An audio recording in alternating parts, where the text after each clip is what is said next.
Hello, everyone! Thank you, Baxter.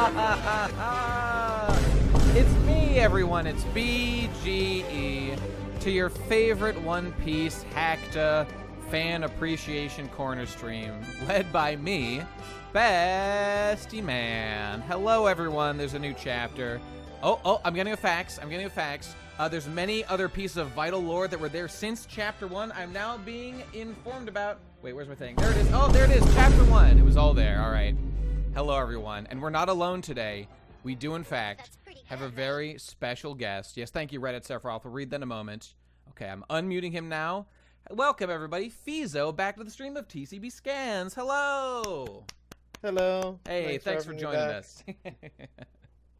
All right, good. Yes, welcome. This was quick thoughts. What'd you think the chapter was from 1 to 10,000? Me? You, in Dory keys. How many Dory keys do you give her? Yeah. Okay, well, as you know, Oda, like, every single week comes by the TCB office and smacks us with a weekly shonen jump. Correct. So I can measure the Dora keys. And I would say that this chapter... Not that this should influence the Go to Hackta votes. Of course, it will be impartial. But I would say it's about 8,000 Dora keys. 8,000 out of 10,000. That's pretty good. Yeah, out of a full Nika sky leveling punch, I guess is the max amount. Or maybe some sort of Whitebeard earthquake is the max amount. What's the most powerful attack in the series thus far? Oh, I guess it would be the island destroying... Maybe Uranus or whatever it is that Im-sama did to that one island. That counts an attack. That well, is definitely okay. probably the I most just mean destructive. big Yeah, for blasty sure. thing. You know, hey, who Yeah, knows? Who knows?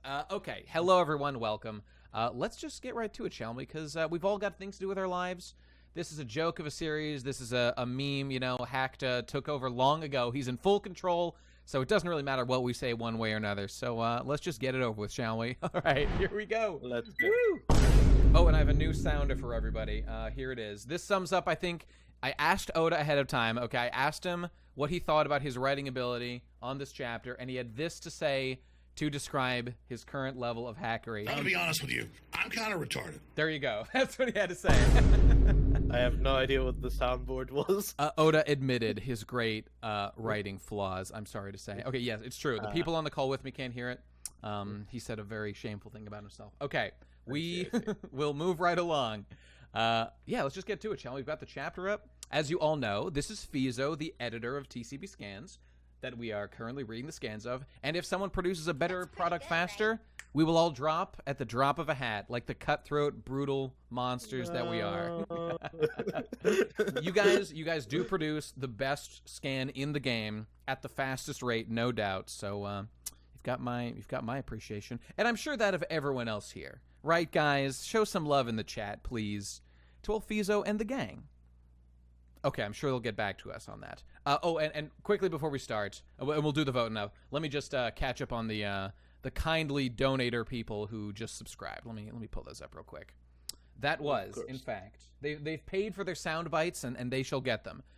Ness, good old Nestle PK, interrupting resub, 11 months. Thank you, Thank you, Baxter. Appreciate that. And a good old Reddit Sephiroth says, 7 whole months of Nika. Weird. I can't seem to wake up from this nightmare. Thank you, Baxter. Okay, I feel the same way. And Dissenti, oh, that was 7 months for old Reddit Sephiroth. It feels like 7 months. Ooh, 7 months of Reddit, 7 months of Nika. Is there a parallel here? I'll leave it to you to decide, ladies and gentlemen. Dissenti, a Prime. No record here, so perhaps it's the first time. Base? Thank you, Baxter. Appreciate that, buddy. It feels good. Good evening, Loafus of Bread. Pleasure to see you. Okay, we're done with that. We'll come back to this if anyone else gives me money. But in the meantime, let's talk about this silly old chapter. Oh, and of course... Good, right? Oh, wait. There's Future Mech gifting a sub to someone. Has gifted a total of 7 in the channel to Ambassador Blanca. Thank you, Baxter. Thank you very much, Baxter. I appreciate that. And I'm sure Ambassador Blanca does as well. And what I was about to do was the vote. Yes, of course, the vote. Let's pull it up right here. Over here. Okay, we're voting. Prediction. So last week was indeed Goda. It went Goda once again. So I believe that's 2 Godas in a row. All right, so odd calculators out there, people deep into the gambling scene playing the odds, feel free to budget this into your your large, betting the mortgage, betting your entire life savings on the outcome of this one vote. Say again. Taking all bets. Taking all We're bets. taking all bets. I'm going. If it was me, I might go all in on Midda this week because I'm looking to lose all my money because Midda doesn't exist. Okay, very funny meme, Nate. Nicely done. Okay, I'm seeing some go to voting already, or rather in the chat. Okay, here we go. So let's start the prediction. As always, is this chapter Goda or Hakta? Midna isn't real, and 30 minutes. You have to vote as of right now. Begin. All right, there it is. All right, and let's move this back over here. Okay, let's get into it once again. All right. Oh, and break next week. Ooh, that's a Hakta right there. Let's pretend we don't notice that just yet, and feel better about it. How do I vote? People help chip out in the voting thing. I have no idea how you vote. I think there's like a button either on the screen or by like the chat box. I'm sure you guys will figure it out. Okay, here we go. Chapter 1073, Miss Buckingham Stussy, with our cover page is indeed Gamma 66, Cold-Blooded Voyage, Volume 29, 29 chapters of laughs, pure comedy. Awarded the Ibel Peace Prize for developing the GP flower, a flower that blooms in gunpowder. And so it is. He's doing so Vegapunk is doing nice good boy point winning science here, and our lovely war criminals over here are not pleased. They're horrified. They're deeply horrified by this. Judge's eyebrows are indeed swirled here. Were they not swirled before? Well, we couldn't tell because it was a sideway angle. Oh, right, of course. Oh, well, you can see a bit of a swirl there on the last chapter. Okay, fair enough. But now, hard was confirmed. Still yes. Oh, and they swirl they both swirl toward the center. Just like Sanji. No, Sanji's one of them swirls away from the center. Right. Both, all the what do they call? All the Vegapunk clone kids, they swirl in the same direction, unlike their father here. And I double-checked their mother, Sora, I believe was her name, right? Wait a minute. Is her name Sora? Am I remembering that Sora, correctly? Like the hero of that story. Yes, exactly. Oh, I think I just put that together now, that like the hero is the mom. Wait a minute. Maybe that's why their marriage fell apart. Indeed, good and evil could never coexist so peacefully. What's the deal? So, do we know who like writes that comic in the lore of One Piece or anything? The Weekly Economic Journal, the same paper which Morgan's currently edits. So we know who publishes it basically, but we're not sure who like the specific author is. Yeah. No idea. Okay. It's basically like meant to be marine propaganda, as much as we know. But... Right. We know who reads it. Law and all the boys who grew up in the North Blue lads. Yeah, indeed. So the world really government seems to distribute it in the North Blue specifically, probably to undermine the Vinsmoke's control over that region, or something like that. Yeah, probably because that's where they were like active the most. So like maybe it's to stop like sympathizers cropping up. Like maybe I think like you can probably assume that if the world government demonizes you, you're the good guys in the past. Indeed. Well, German, they're not the nicest people now. Not anymore. Maybe in the past, I think maybe, they want to win over the hearts and minds. But I'm just trying to unpack. Like, I wonder what is the implication. Obviously, Oda did this on purpose. That like the nice good mom Sora clearly shares the name with the good guy Marine of the story, written by like the Marines or whatever, and the bad guys are like her family and stuff. What am I to make of that? I'm not sure what to make of that. I have no idea. I have absolutely no idea. Maybe like the like unwritten ending of Sora is that like he gets married into the Germa family or something. Maybe. Look, Civic saying I'm overthinking. I don't think I'm overthinking it at all. It's obviously not a coincidence. I think there is something the same there. Name. It could be just a joke or something. I don't know. Germa or foreshadowing an ancient kingdom. Goda. The good technology guy is corrupted by power. Maybe. Oh, there is this theory that some of us have been talking about in the Discord of that, like, that the ancient kingdom was in fact actually evil and needed to be overthrown by the world government, and it's just that over time, they, as large bureaucracies that are unrestrained by any, checks and balances, just became evil over time. I think it's an interesting theory. No reason to assume that it's correct, but good, right? I kind of like it.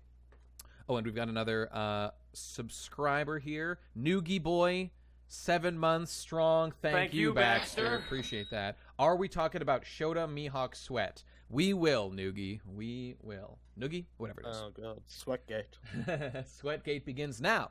Okay, so thanks again to our lovely TCB Thank you, individuals. Baxter. And who's that guy Teal down there? I don't know who that guy is. Sounds That's suspicious. Handsome devil. Surely. I'm thinking about just changing that to Feeso now. Might as well, you know. Cat's out of the bag. That's true. About the gunpowder before we move on. Yeah, do you think like Vegapunk like switched like this was an actual war that happened and Vegapunk like switched all their gunpowder for like flower launchers, or do you think this is just like the hypothetical that Vegapunk is thinking? Oh, good. Well, so he has been awarded a peace prize. So it sounds like something in real life has happened. Maybe this is. I mean, I'm just judging based on the fact that these two guys have different hats.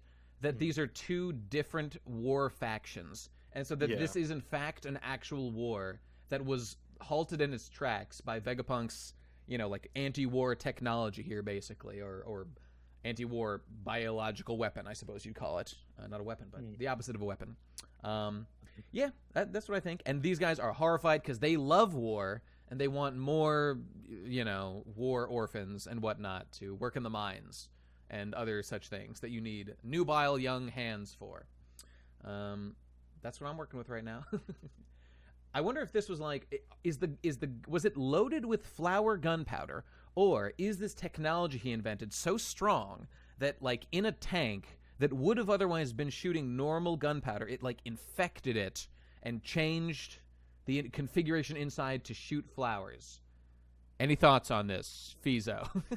Absolutely not. Okay, whatever. I have nothing else to say. We're overanalyzing. I do find the Dendenmushi camera is cute, though. That is cute. That is cute, indeed. Redka subscribed. Hey, thanks, buddy. Thank you, Baxter. Appreciate it, buddy. Imagine if it ties into Uta and her streaming. Pog. I'm pogging. Did someone say One Piece film Red? Oda, can we get a comment, please, on the state of One Piece film Red? Good, right? I went to see Ado-san's live with Nakata-san, Vondi, and Orisaka-san. Man, what an incredible vocal range. It was amazing. Ichiro Oda, thank you for the Red update, Oda. That's my favorite thing. It has become the weekly Red shilling, hasn't it? It has, and I'm sure it's consumed a lot of his time and attention. So he's got a lot to say about it. I absolutely dread. I do not want to. I feel it in my bones when the Netflix shit drops. Which, oh my god! And he begins to shill that in this. We're gonna have some. Me and Hakta is going to be taking control for quite a while there. That might tank a chapter right there. Actor X is so talented, aren't they? And each week. You know he's gonna do it. Yeah, he is. He's definitely gonna do it if he's doing it this hard. It was so cool to see the Baratie in real life. I actually got to eat there or something. Little things like that are fine. Oh, but you probably didn't see. There was a little discussion on Twitter today, or whatever, I saw it on Twitter, but people were passing around an interview with Shinichiro Watanabe, the guy who made Cowboy Bebop, and he in this interview he commented on the live action, and he basically said this sucks. I don't like it at all. It clearly went horribly wrong without me. And it's good that he's saying that. Did he say it outright, or did he do the Japanese thing of you know what? It wasn't quite where I wanted. Just for fun, why don't we just pull that up since it came up anyway? I made a tweet earlier. I foolishly made a dumb tweet being like, "Why didn't Shinichiro Watanabe stop it?" And then someone on Twitter, a guy I can't remember his name, he correctly said, "Nate, you're a dum-dum. He didn't choose this. He doesn't own Cowboy Bebop." And I was like, shit. So I amended my statement. He was right. I was wrong. It was not his choice. Okay, here we go. Very similar thing played out with Toriyama and Dragon Ball Evolution. Really? Well, yeah, I'll tell you about it in a sec. Okay, so this AJ here specifically commented. Oh, he's a friend of mine. Yeah, and I think he works with a friend of mine, Kaiju, and on totally not Mark's content. Seems like I don't know much about him, but that's cool. And he clipped out this specific part of the interview where Shinichiro Watanabe specifically said, "For the new Netflix live action adaptation, they sent me a video to review and check. It started with a scene in a casino, which made it very tough for me to continue. I stopped there and so only saw the opening scene. It was clearly not Cowboy Bebop, and I realized at that point that if I wasn't involved, it would not be Cowboy Bebop. I felt that maybe I should have done this, although the value of the original anime is somehow far higher now. Wow. So he was like, this was not good. Wow. Which I'm glad that he's coming out and saying it now. I would have preferred if he had performed an absolute jihad again, like as the guy who created it, telling Sunrise, like, do not do this. I oppose this. But that's probably a little bit much to ask for a diplomatic, Japanese developer kind of guy who defers to his higher ups a lot of the time. That I don't is blame him so for him. damning. He went Like- hard. He went hard on this, which is That's great. pretty good, right? Jeez, that's damning. And it's just, I want to see this statement verbatim in a One Piece, an Oda note in a future chapter that's like, look, I'm sorry. I know I was talking it up real good. I've now seen a clip. It's a nightmare. I know not everybody agrees with me. I am 10,000% sure it's going to be a complete nightmare when the live action comes out. I see a 0% chance of it. I mean, there might be one or two things that are fine, as is true of like everything, but we're all going to be deeply embarrassed that it exists. I feel confident personally. Oda has like slammed Jump once in one of his comments. Do you remember what my about? favorite. It was about Naruto's ending. Really? He was like, yeah, I'll send. I actually have the image pulled up here. Sure, send it to me. Got it right here. It's no matter how great the series is, it doesn't get the cover for the final chapter. Gotta love Jump for sticking to its guns.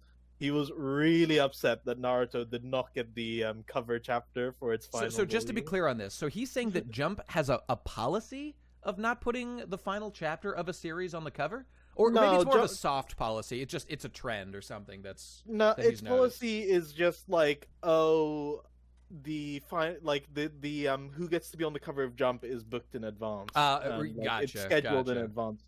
This was the volume which of Jump which Ass class.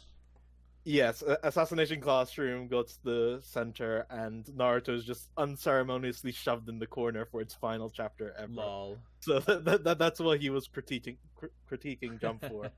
I do love that he actually did that. I mean, hey, why not? I guess it shows that he can, in fact, criticize Jump to Yeah. some small degree, at least. When in you're the big pages. enough, I guess. And that's him if it's anybody. Yeah. It's not that ass class is bad, Chaos Kiwi. Oh, It's just that I'm it's sure- the end of Naruto. It's a big deal. I'm sure that the author of Assassination Classroom would have gladly given the cover to Naruto. One if would it was up to imagine. him. One would Yeah. imagine. But who knows? Maybe he's a total asshole. Yeah. I don't know. But yeah, Toriyama, he was Oh yeah. like about the Dragon Ball Evolution. Apparently, Yep, he was yep. upset that they didn't ask him for his input on the movie, That's and understandable. that's a big reason why he got back into doing Dragon Ball, and that led to Battle of Gods and Super and stuff. Although we must So, notice yeah. that Evolution was extremely well received and did extremely well. So I went in theaters is there a mainly to pattern? make fun of it. That is the Brawly one, Brawly Evolution, right? Am I thinking of the wrong movie? No. You're thinking. Dragon Ball Evolution is the live action one. Oh God. Okay, I was totally wrong. Never mind. Yeah, it was received horribly. What was the Brawly movie called? The new one? Just Broly. Oh, yeah, right. Yeah. Broly, Okay. yeah. All right. Well, forgive me, everyone. My mistake. Dragon Ball Broccoli. Toriyama was so mad he came out of retirement, so his legacy didn't die in Evolution. Damn. Well, that's good to see. So anyway, good on you, Watanabe. It's just that what I want everyone to learn from this. I want Oda right now to march into Shueisha Studios and say, stop everything, cancel it, take whatever you need to do, abort this whole operation right now. Call it an insurance thing. You tried, it failed. Get their money back. Don't let it be finished. Obviously, it's too late for that now. It's going to be birthed, and we will all have to deal with its existence. And stop the count, basically, is what I'm saying. Can you imagine like how they were gonna do like Big Mom in live action? Or Well, Chopper? first of all, let's not be ridiculous. They're never getting anywhere near Yeah. that far, so that's not now. Seeing Arlong though I feel that that's going to be a nightmare. Well, first of all, no, Luffy. Stop right at the first character. There's no way. There's just 0% chance that Yeah, the Luffy's powers stretching. look good in live action. I feel that's the first hurdle. And I feel a 0% chance that they can clear that hurdle, let alone all the others. It's gonna be horrendous. Like Arlong is gonna be like I don't know if you've ever seen The Flash, but like they have a shark villain on the Flash CW show. Yeah, he looks horrendous. he looks great. I mean, I would like it if they did that kind of a style with that guy, but that'd be better than nothing. I don't know. Oh boy, it's just there's no way they're gonna hit the correct balance of goofy versus like serious. That like in my especially opinion, early they One need Piece. to go more serious with it. If they want it's inherently a more serious anything. medium, which One Piece isn't as a series. So it's it does look like Street Sharks. That's true. Yeah. Based. They need to drop a lot of the slapstick and focus on the tragic backstory. And therefore that means it will be less One won't Piece. be One Piece. And exactly. Yep. As usual, Feeso has incredibly good perceptions because they agree with mine. That's how you know they're correct. So he's a smart man. All right, let's continue and begin the chapter. Oh, wait, let's get a count. How far into it are we?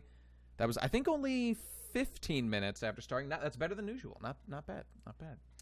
Okay, the chapter begins with what do we got here? We've got so the lab has been destroyed by the Seraphim. Kaku is passed out. Stussy has done her devious betrayal.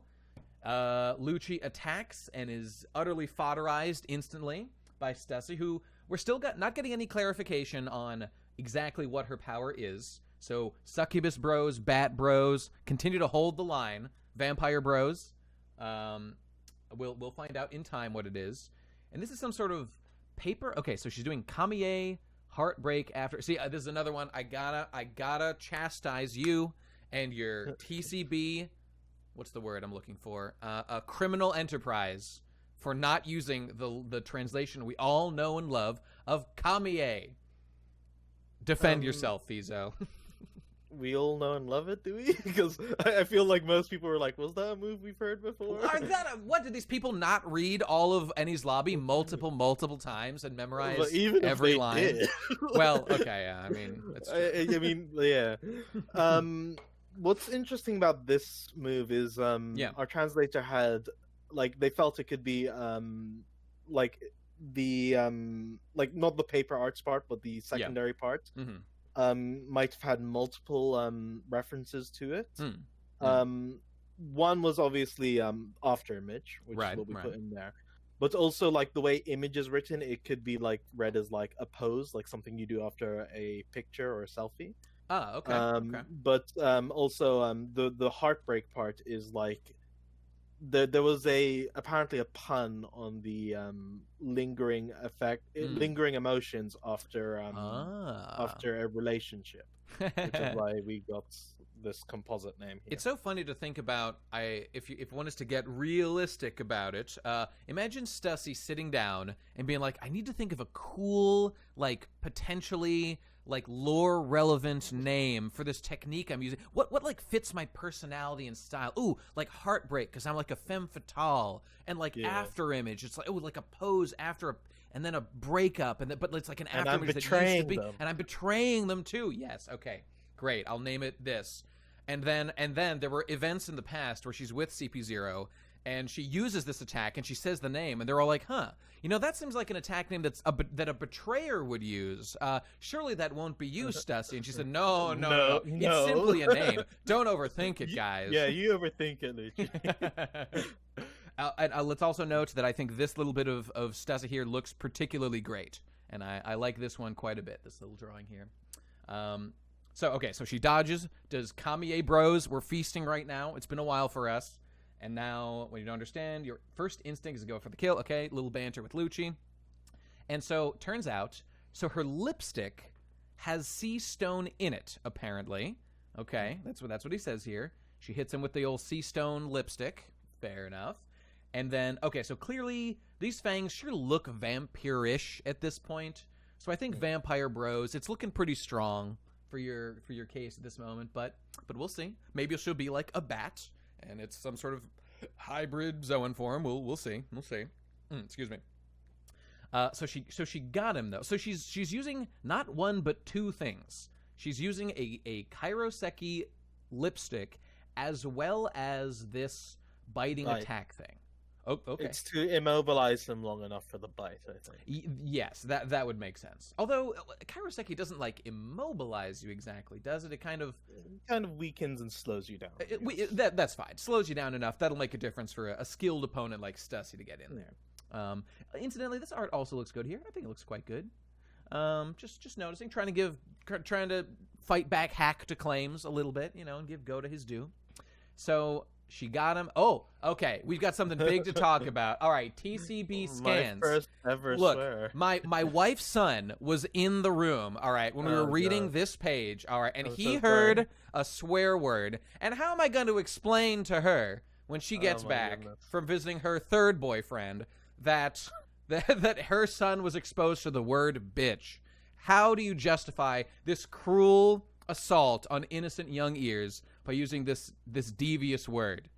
Please, the floor is yours. Sounds like you've got a lot to explain to the kid. I sure do. Okay, so I generally do not go for swear words. We discussed this in our interview. You talked about that specifically. Scanlations. Yep. And even one of the translators doesn't like that I never do the swears. That's well, right. almost. That's right. Yep. CDR, I think, said so. I treat it like a PG-13, maybe a PG-13 movie where sure. you're allowed one swear occasionally for the right context, and the swearing isn't going to come from most of our main cast. Like, it's not going to come from Luffy, it's not going to come from Chopper, it's not going to come from Robin, it's not going to come from Jinbei. Like, for the most part, like, though they don't match the character voices which I want to go for. Sure. Well, which I think is representative of the character, because like when you're transposing from one language to another, I've gone on this tangent before. Right. Why We're familiar with the translation issues, and nothing. The reason why I did it here is because, like I said, none of my rules are I will never break them. They're just rules which I put in place for good guidelines, and for the swearing thing, it's to match its demographic and to generally not invoke those cringe fan subs where they're swearing every other line. Indeed. For this, I kept it because, like in the Japanese, it is basically "you bastard" in the Japanese, and is it like "yaro domo" or something? Do you know? Yeah, I think so. I can bring it up. Yeah, I'd love to see it just for comparison. I'm curious. I should have pulled this up ahead of time myself.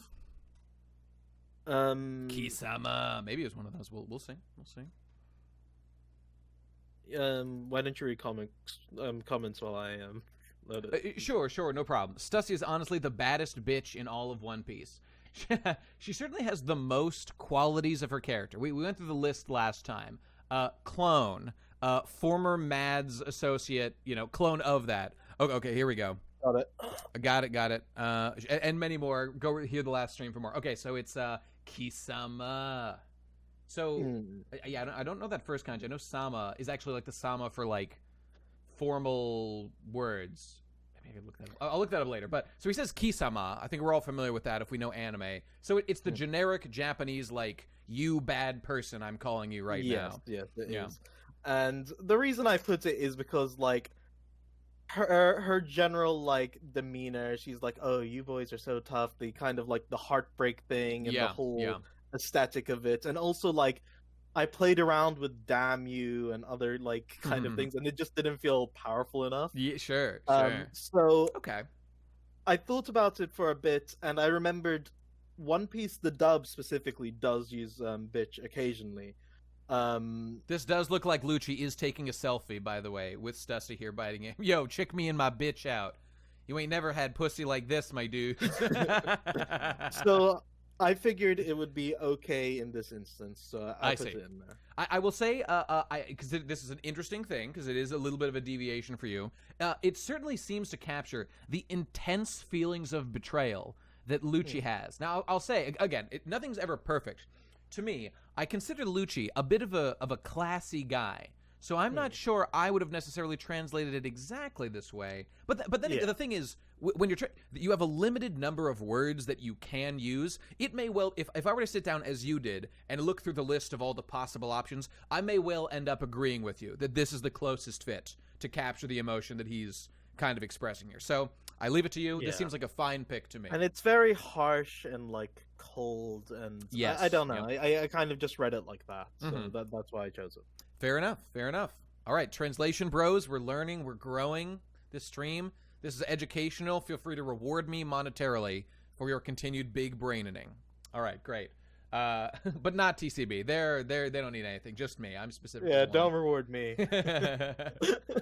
Okay, so the point is, so she had to sneak and do a sneak attack because she knows they're super strong, which I feel is Oda being like, it's not that Stussy has 10 times the Dory keys, of our other bros here. It's that she got a sneak attack on both of them, and she swoosed in there. Although you'd think at kind of this moment right here, where Stussy I feel like we're stretching the definition of sneak attack with Lucci. I do feel the same way. I do think that's what Oda's getting at. It's a bit of a stretch, but yeah, let's Oda say he's wants still us to know. his heart is still shaken from this vicious betrayal, and Yes, so yes. he's confused temporarily. And he just fooled some Gear 5th Luffy. So. Yes, indeed. Although that isn't brought up as an excuse. Like I'm surprised that Vegapunk That would have. didn't bring that up. He could have been like, "Oh, he was slowed down from his fight with Luffy." Yeah. That would have done something. But okay, whatever. Fair enough. I think So- Oda wants us to not infer too much about power levels from this. I feel If that. there was ever a time for Hattori to reveal he's the secret fourth member of CP0 and to transform from his Zoan form, and you get the boss like Sephiroth music coming in, like it would be now. So I think that theory's dead. I would appreciate that. It doesn't look good as of yet. Just like how the goat is going to be the secret ruler of the world government behind Sengoku, He's the Yes. real boss behind it all. Okay, we'll find out. Maybe Kong. Oh, okay, spoilers. Kong, all right, head of the world government. He ate the goat fruit all along. And so he has in fact that's why we're all like, "Where's Kong?" He's been with Sengoku the whole time in disguise as the goat. That's where he's been. That's why he has Kong continues to be such a weird character to me because he only showed up that one time ever. And he Actually, he also shows up in Chapter 0. Does he really? Yeah, he does. What? He tries to promote Garp, and he won't. Well, he's mentioned in Chapter 0 as the current admiral. Oh, yeah, he's fleet mentioned. admiral. Okay, that's fine. Yeah. That makes sense to me. Gotcha. Yeah, and Garp is like, "Nah, I turned down the promotion. Too much paperwork." Who wins? Garp v Kong. The Battle of the Forearms. Kong has the strongest forearms in the game. I think his Dorikis might be simply the highest of anyone.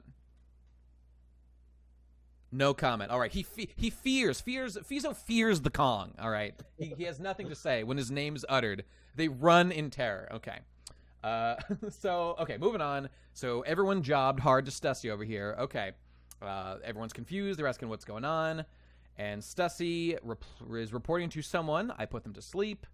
And is in fact talking to Vegapunk, or one of the Vegapunks. What's going on? Rob Lucci was beaten. No doubt he was taken by surprise. Her loyalty to me, says Shaka Vegapunk.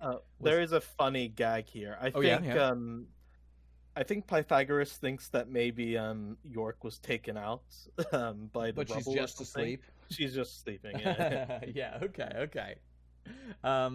Right. So Shaka here is saying that Stussy's loyalty to me was kept secret even after she spent 20 years as one of their agents. You had a mole, blah, blah, blah. It wasn't her intention, but that's how it turned out.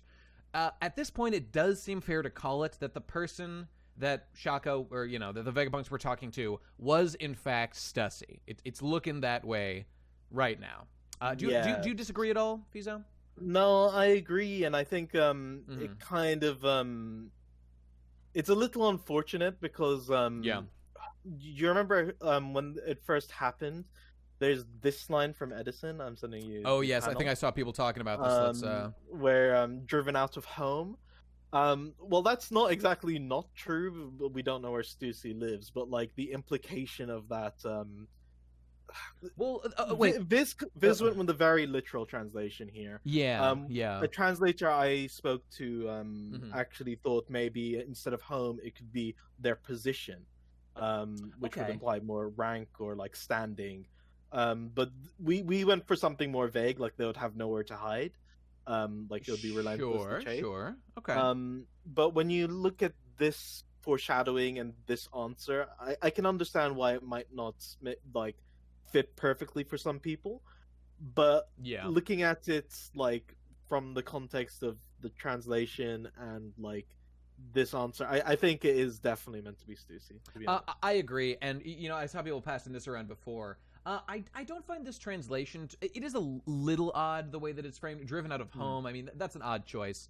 But I feel first of all confident that that Oda did in fact know who it was when he wrote this just a few chapters ago. So I think at worst it's poorly worded. But I mean, again, and that's Viz, not necessarily Oda himself, so might just be a little translation quirk there.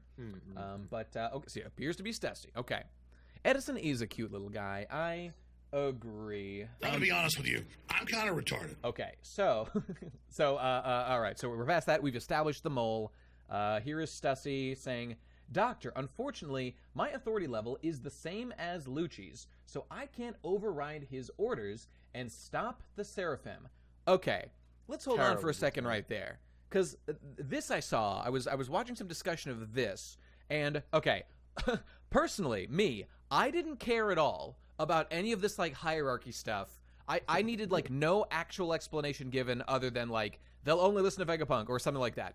Oda felt the need to make this a particularly like relevant point, like who can control them and stuff. He spent quite a bit of focus on it. So let's analyze if this makes sense, because I've seen some questions raised. I think it might make sense, but so Stussy just defeated Lucci, okay, a guy who had ordered these guys to attack.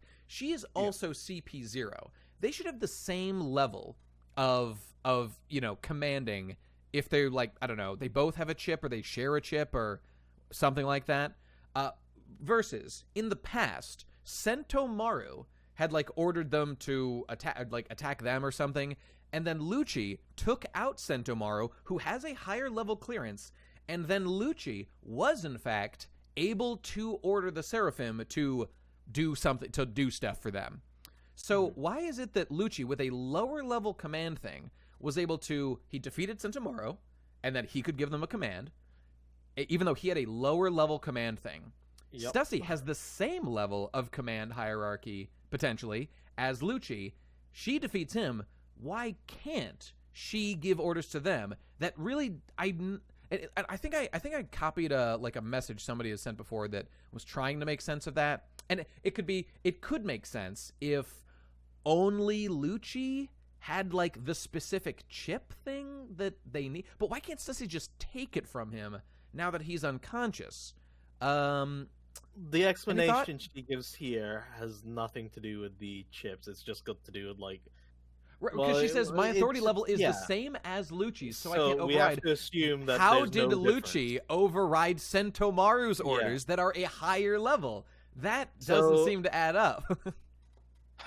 Maybe like it's got to do with like the priority of the order, or I don't actually know. I've heard a couple excuses. What was the last thing Sentomaru said? It was like drive these suits out, right?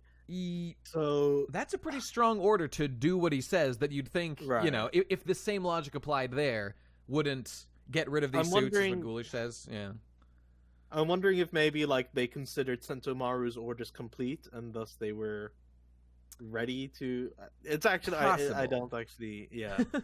It is actually just so we can get this drama of the Vegapunks trying to stop it. Well, yeah, but again, I say all this because, like, look, I never needed this to make a ton of sense. Oda's the guy who went out of his way to kind of repeatedly talk about the chip logic and the stuff. Okay, yeah, this, I copied a couple of things from, like, a thread on A earlier today, but it was just the explanation that I heard. Better explanation would be to say Lucci had that only Lucci had the authority chip. But she says, my authority level is the same as Lucci's, so it is not the case that Stussy does not have authority. It's that she has the same level and she can't override it. Even though, that also kind of doesn't make sense. What if Lucci, at this moment, wanted to give another order? Is it that only Lucci now can give orders to them at this level? Or can he also not contradict his own orders? I find this a little strange. I'm not totally following the logic here. But, I don't know. Yeah, you know what it is? It's that Stussy is a woman, and all the characters are saying, in fact, the American people are tired of women. I played the Bernie women quote. That's the one. Sorry, it's not me. Oda wrote it, not me. I would never. I find that deeply offensive, personally. You know what's actually sad about this, though? What's that? We started this arc with like, whoa, Vegapunk's a woman? Wow, Oda, that's yeah, really right. cool. So progressive. And then we transitioned to like, oh, no. Only Vegapunk's emotions are women. I So know. his And literally, wrath the good is one is the man, and evil. the evil one is the woman. What did Oda Well, mean it's by not even this? that, What is like, the implication? It's the men are the less emotional. They're the thinker. They're the inventor. They're the they're the logic. And, Damn. whereas the Facts and women are like logic that. are on their And side. then we're like, okay. So this Bucky, at least she's a At least she's a scientist, good right? scientist. And then Nope, we see not the that end. either, baby. Reloader. Well, I don't even really understand why he chose to do that with her either. Yeah, We'll get to that, yeah. but yeah, that, Well, that I was know exactly why he chose that, and I actually think it's pretty funny. But like, come really. on. Okay, Well, explain that I- to me in a bit when we get there, because Yeah, I want to hear that. Well, I've got an idea about why, but yeah. Oh, okay. I want to hear the theories. Okay. Anyway, so Stussy, maybe this is logically inconsistent. I don't really care either way. I just enjoy pointing it out when Hakta takes the scene and takes control. But we'll find out. Maybe he'll like explain it in a Maybe little it's more got way. to do with the wording of the order. So like, it's destroy the building, whereas before it was just like drive out the suits. It's a bit vague. Yeah, it could be. And Chip saying Stussy is the perfect secret agent, literally programmed from birth. True, makes sense to me. Okay, here we go. So they're attacking, they're blowing things up. They're on their way to help Stussy. No need to stop this. Okay, right. So the Vegapunks, they still want to order them to stop because they're still attacking. Yeah. So the Vegapunks need to do something about that. Excuse me. And so they're finally noticing, do those kids look similar? Indeed, there's Kuma and Jinbei, who they know, especially that one, who I assume he means Jinbei, but No, he could be means either. Mihawk. Oh, right, especially Mihawk. Yeah, you're right. Yeah. And here comes perhaps the most interesting panel in the entire chapter here, because it does seem like Oda has indeed figured out how to draw the anatomical feature that is the ass of a woman. He seems to have finally figured that out as of this page, and nicely done, I guess. That is more ass than I think Oda has ever drawn in perhaps the entire series. The ass Can I arc change has my begun. vote to Goda? It's too late now. We're committed to I somehow Hakta think now. we're gonna swing that way after this. So hey, Goda Have no stocks are inkling. rising. Goda is developing beyond the tit and zero ass man that he's been all along. So good for you, Goda. Nicely done. He's evolving. Brat Bros, this is our time. And look at all this gas. It is in fact a gas cloud being projected here. I'm sorry to say it, but Brat Bros, imagine the smell. Okay, so whatever. They're trying to get out there. We What stream understand. did I join? Say again. What stream did I join? It's good to hear. Brat Bros Incorporated. That's us here at the Bestie Show. Okay. Oh no. So Lilith is going to give orders. She's here to tell him what to do. But Mihawk is too Sigma. He simply won't listen. He's got that hawk eye and does a slicey dice. And yet, however, Gakin is blocked by Zoro. Canonically now stronger than Mihawk. And yes, Zoro's Dorikis have spiked at detecting a high level of melanin in the skin of Mihawk. It's what gives him the edge, finally. It's not me. That's just how Oda wrote it. It's what he wanted to do. I, again, disavow completely, but that's just Zoro's character now. We all have to deal with it. So, okay, on closer inspection, you're not the same. So he's, I guess, detecting that Mihawk is not... I mean, what did he think here? That it was, in fact, Mihawk with the black wings and the white hair and the dark skin. But now that he gets closer, he realizes it's not literally Mihawk. It's... No, okay, he didn't think it was literally Mihawk, but he thought, oh, it's just like Mihawk. Oh, and then he gets sure. close, and then he's like, actually, you're a bit different, aren't you? You've actually got a spark of humanity. Okay, Which is this a bit of a line... slap to, This line was a Mihawk. topic of discussion for a little bit. Yes. Which is he referring to? There was a debate here between, is this you have a spark of humanity? Is he comparing Mihawk? My first thought was he's comparing him to the other pacifistas that they have seen around that lack any, like, emotion. Like, all the Kuma pacifistas never had any emotion or anything. I have now come around, I think, more closely, and I think you kind of like this more, Feeso, that he actually is saying that, no, you have a spark of humanity, unlike that motherfucker Mihawk, who's a cold as ice bitch ass, and you're like the fact that he's like nervous and sweaty showed a Mihawk, as they say, that he's like weaker than Mihawk, who's like a cold OG individual. That is the implication, and our original draft for this line didn't communicate this. Sure. This is what I had originally. My initial interpretation was he was thinking there actually is a spark of humanity in there, implying that like this translation feels more like regarding all the kinds of pacifistas, you still have a it kind of reads more. So I was thinking Zoro saw him from a distance, thought, oh, he's just a robot, and then he gets closer, and now that I've got a closer look, there's actually a spark of humanity in there. Right. But our translator did a double check on what I wrote, and told me to revise it. So then I came out with this. And the reason they told me to revise it was because with the context of the previous page, they felt that it was pretty, and especially the way it's written in Japanese, it was pretty evident that a comparison was being drawn with what he was saying before, which was especially they are familiar line. Especially that one, right? That's fair. Actually, you're not the same. You've got humanity in you, so he is backhandedly like insulting Mihawk in a similar in a similar way that Jinbei did to Hancock before, where he was like, oh, it's nice to meet such a nice version of you, Hancock. Oh, and Mawile does make a point that could in fact be accurate. There is kind of a third person he could be comparing him to, which is King. Because Zoro I didn't think of that. That's true. It's theoretically possible that he's like, I fought that king and he was low emotion, but I mean, I don't think that's correct, but I see why he might be thinking of, actually, you know what?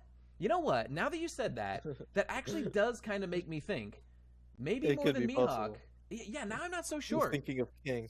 Like when he says like that guy, that one, like from a distance, these guys are like, dark skin, white hair, black wings.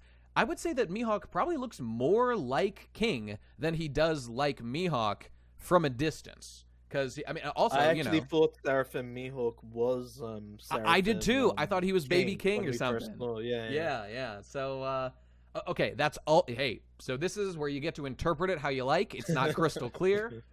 Personally, I do think that it's Mihawk, but I could see King too. I could see King as well. So are we going to talk about Sweatgate? Sweatgate. Anything else to say about Sweatgate? I mean, obviously, more like Lickgate when I get there. Slurp, slurp. Am I right? Let's pretend I didn't say that and just move on to the next page. Okay, here we go. It's all right. They're clones. It's fine.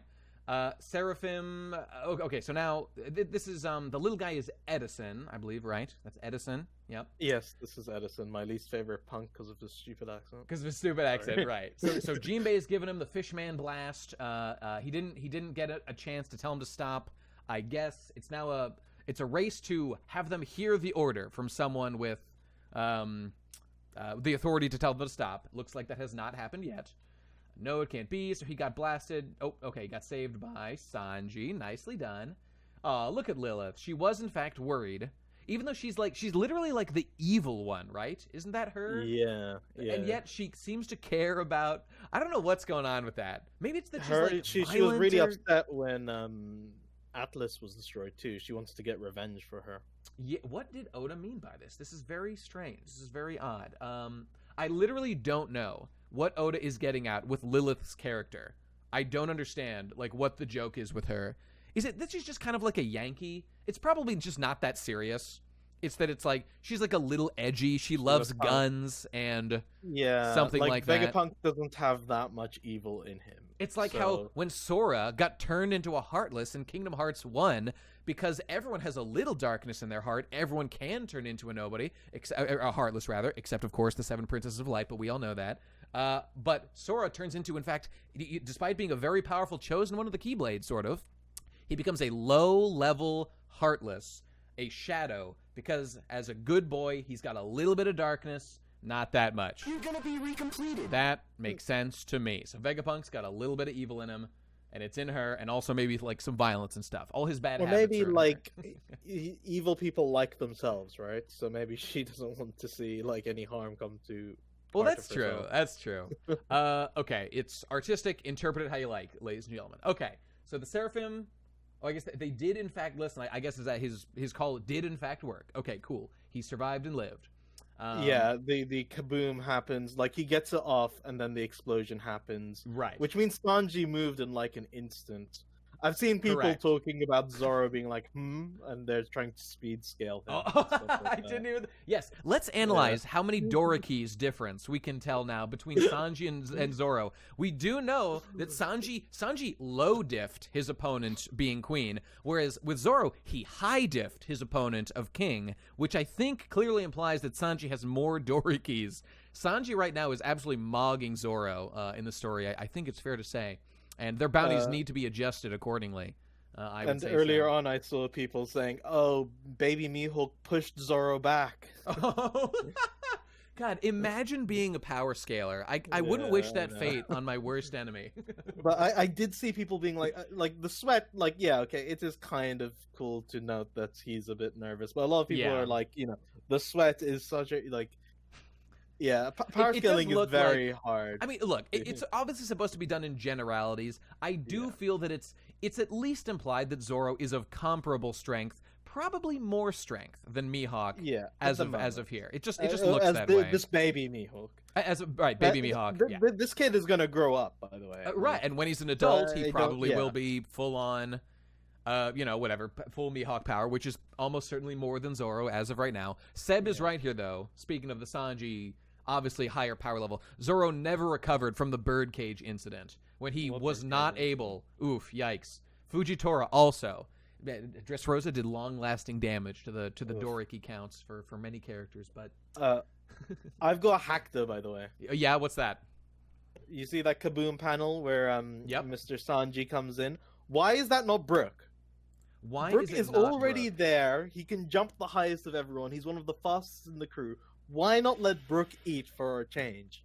Well, that's because It always has to be Zoro and Sanji. look, you know Like, the answer. The answer is East Blue supremacy, popular. specifically like Big Three supremacy, It's and not then even that anymore. It's become the wings of the Pirate King. Like it's no Yeah, longer like, yeah. oh yeah, you've got the crew and then you've got the East Blue Five who are more important. No, because they're the most popular. You've got Sanji and Zoro.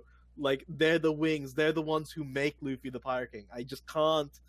I know. I don't care for it either. I wish. I mean, I would have liked one of two things. One, for Oda to spread out the love and like just write more One Piece. Just make it take a little longer. That's fine. I'll wait I several love other years. That's all fine. the Straw Hats. I just Brook and Jinbei. I know you don't like Jinbei. Brook and Jinbei are pet favorites of mine, and I Baffling. can't like. I just don't understand why they can't have like a scene here or there sometimes. Like Zoro, it makes sense. I He's can't the, wait. Like, I de can't wait facto for number two. Well, Whatever, but- Zoro is the number 2. He's the de facto first mate, if not a name, then Yeah. in role. Especially as of Water 7, we saw that happen. But I don't like other people, and he was the first recruit, and he's the guy who like holds Luffy accountable sometimes. Yeah, so yeah. he can be special. Okay, He's fine. special. He's special. I don't understand why any of the other Straw Hats should be placed above. Like maybe the Well, original 5 if you want. Like for a they certain just moments, but, are like, higher in the hierarchy. Yeah. It's as simple as that.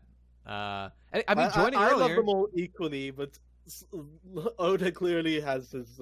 he has favorites, or at the very least, he knows like who the people care Yeah, about. he knows who are popular. And to be fair, Brook is a fast guy. Sanji's whole thing is speed, so I mean, I can understand when there's like a speed moment to happen. True. He did the whole thing with Queen where like he doesn't need to teleport or go invisible. He's just that fast. He's been doing that for a while, so Brook didn't do anything here. Like Sanji, I know. like Zoro blocked Kaku. He blocked this Miho clone. Like he couldn't have blocked Kaku once or anything. I don't know. I would have liked it too. I don't know. Oda has a At tough this time point, with I Brook. just like I just want Brooke to have his second flashback and to have like some focus or something. Maybe we'll get some of that. He will also be a secret prince of a long lost kingdom. Oh, okay, no. And then Nami will be the princess of the Weather Kingdom. No, and no, Frankie enough will be the special. prince No. of Scrapyard Island. It's gonna be great. I take it back. It's very exciting. But Brooke, he's got the scar. Maybe he was driven out to protect the revived fruit from his Sure. battle convoy, something like that. Forced to become a pirate, got hunted down. You can tell a story there. He got one.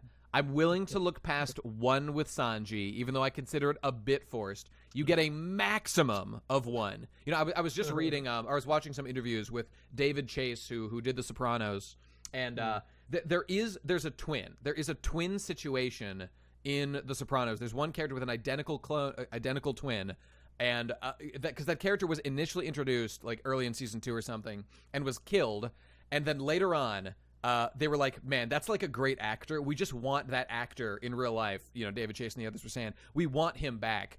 And he was like, how do we do it? Okay, twin. And the management of The Sopranos, HBO or whatever, said, okay, you can do that one time because any more than one will destroy the credibility of this series. So you get one with one guy. And so they did. So, like, that wasn't planned. It was not a chapter 1, panel 1 scenario, unlike Nika, as we all know, unlike hockey. Okay, we're past that. So I make that point to say other series must also consider that in the same way that The Sopranos did. Okay, there's your history lesson. All right, point is Sanji's strong, Zoro is weak. The American... No, that's not what I meant to say. No, that's not what I meant to push. I'm sorry. This one. That's the one. Yes, Sanji is high level. Zoro is a pathetic weakling. This has been established now. Okay, so the Seraphim are here. They're under control now. Stussy has done what they asked, and she's apparently going to come with us. New member of the crew. Just joined the crew. Love that. We needed another woman. We needed a girl. Here she is. You've got Stussy, boys. It's happening.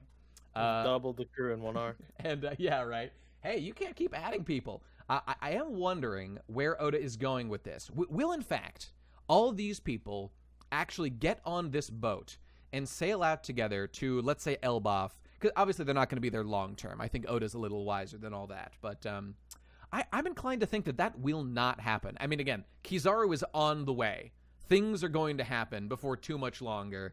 And I happen to think that, like, few, if any, of these people are going to make it off the ship. What do you think about that? Or make it off the island, I mean, with them. What do you think, Feeso? You think they'll all go together? It's hard to say, to be honest. Like, yeah. I feel Oda's set up especially stuff. with what we're about to see with the main body going missing. Oh, right. I forgot about that. Yeah. It's hard to say what's gonna happen because the Seraphim, like, assuming like you gotta assume they'll bring the Seraphim with them, otherwise they're idiots, right? Probably, but So, they might get caught up in the battle. I don't know. I think the Gorosei is like. Oh, they have the highest authority over them, yeah, right? That's right. why that's coming, done for a right? reason. So, that's on purpose. Yeah. So like things will not go like they'll probably be en route and get caught part way or something, or as they're leaving.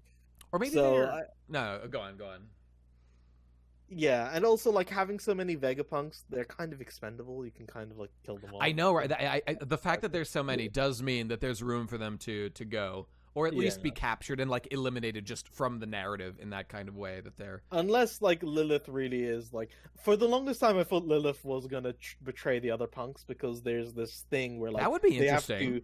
They have to upload their memories once a day. Right. And it's possible that maybe she, like, concealed something and doesn't upload all of them. Because there's a line where Pythagoras is like, well, I assure you, Lucci, we all remember seeing those ships sail away safely. Right, and then Lilith gets on the mic and it's like, you're accusing us of bombing those ships, aren't you? Really, like, defensively. Mm-hmm. So I thought from that, oh, maybe Lilith's hiding something. Or maybe she's cut a deal or something. Like, she's the evil punk. But so far, like, we haven't really got that. So far, she's been defending the other punks and other... Yeah. But I would like a twist like that, but I think that's a little bit not One Piece to pull a twist. It could be. Don't get me wrong. That definitely could be the case. I don't feel it's been particularly set up yet, though. Haven't seen a lot of evidence for it. I want that to happen, though. I like that idea. Well, we will see as the plot continues let's see what happens next. Okay, so Luffy is calling for Bonnie, who, as Mr. Morge has informed me, is 100% confirmed to be joining the crew. Very exciting. That's yet another person that's coming with us on the boat.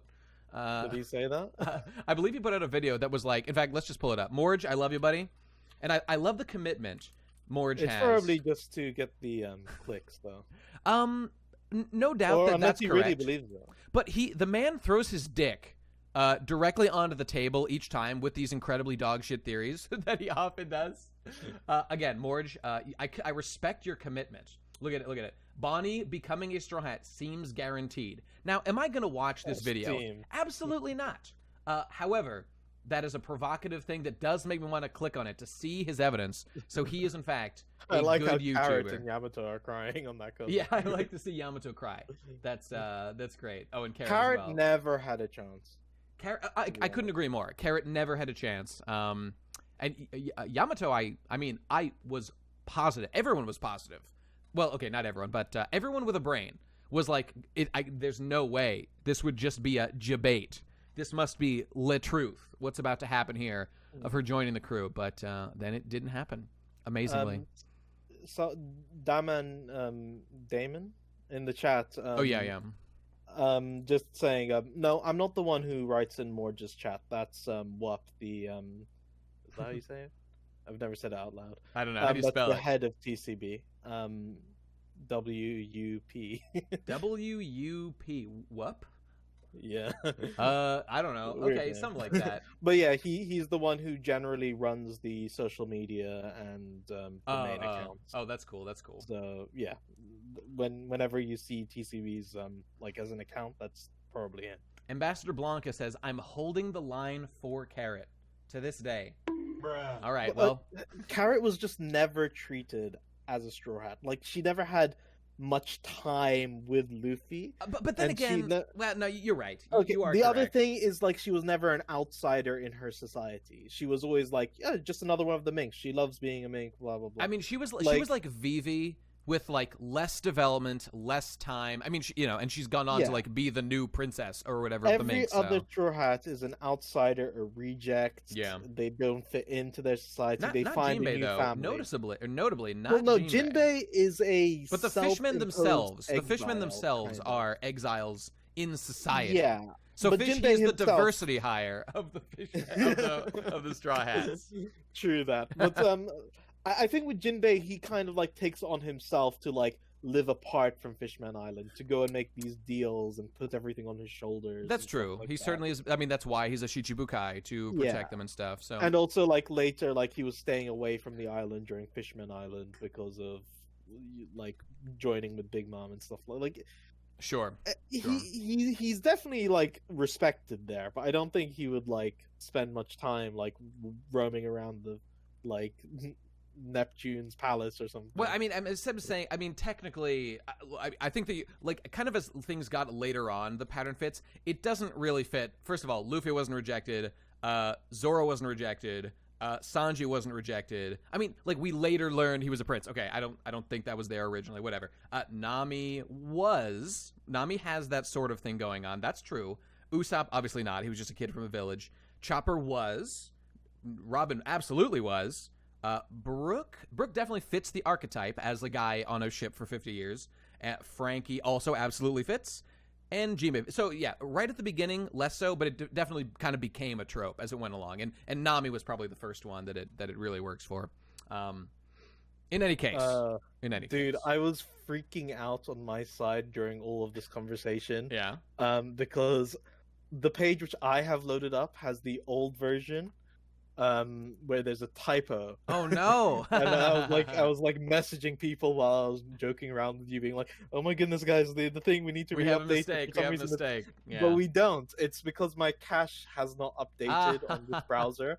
So when I look at it on your stream, the typo's gone and it's fine. I was doing some computer programming this very day that involved cache updating. Fun stuff. Yes. All right. Well. Okay. Good. Yeah. Well, wait. I'm just curious. What was the typo, so we can all visualize? Oh, it was instead of seraphim, it's the seraphim. Like it's a P. Humiliating, absolutely destroying your And reputation live on stream. Great. Yeah. I'm gonna be honest with you. So I'm kinda yeah, I retarded. was like, oh my god, it's still there. Okay. So But usually we fix these things like within like 10 minutes of upload. hey, Someone, things like, slip you know, through. thinks It about it. happens. Don't sweat it. Okay, but luckily We with have you guys. 2 updates. One that happens like half an hour after our upload, and then one that happens after Viz uploads, so we can compare. Makes So sense. that's generally how we do it, so that we are like, if anyone ever like goes and reads our back issues, they're not like, oh wait, this doesn't make sense. Right, We learn right. later. Okay, so let's get ready for a truly unexpected development. Oh, and also, so Luffy's calling for Bonnie and Punk. They seem to be missing. Okay, we'll get Yes, back to they that. do. Unexpected development. Dr. Vegapunk's main Stella body has vanished. And, okay, so all the CP0 are accounted for. So it wasn't Lucci, and it wasn't Kaku. It was, I guess, something else. Am I missing Bonnie, anything, Feeso? or it was the Bonnie it could too. have been the memories. They could be like in like right, the memory when things. they could be in Kuma's memory world. Wait a minute. They- Let me wait. When they go into the Millennium Puzzle in Yu-Gi-Oh. Is it? Oh yeah. Okay, it's probably going to be some sort of memory labyrinth because the last thing we saw them do was interact with the big memory bubble or whatever. Or maybe right. Bonnie saw it and then got Vegapunk to come with her. Yeah. Or maybe he was like caught in the. You know, when you like enter a portal, it could suck people in, and maybe they both got sucked in. Or so. I don't know. We haven't seen how this thing works yet. But, There is one more thing. Yeah. The dome went down, the security dome. I thought maybe Lilith had something to do with that before, with my theory about her really being we evil still and don't know letting them why in. it went down. We have no idea why it went in. So maybe someone was able to breach it, sneak in, grab Punk, sneak out. Indeed. I'm quite warm to your Lilith theory. I hope that comes true because I think it's a cool idea that one of the Vegapunks just like is an evil part of him. I really the whole clone thing. People are talking clone piece is in full swing. True. I'm not the biggest fan of all that stuff, like I said last time. But what I do like is that it does make sense in a very limited capacity for things like that, and the way that the Vegapunk bot, the Stella, have been working, which, by the way, it looked like Atlas was definitely more robot than, like, physical human being or whatever, because she, like, shattered her face, as opposed to, like, bled or something like that. I don't know, needs more fleshing out.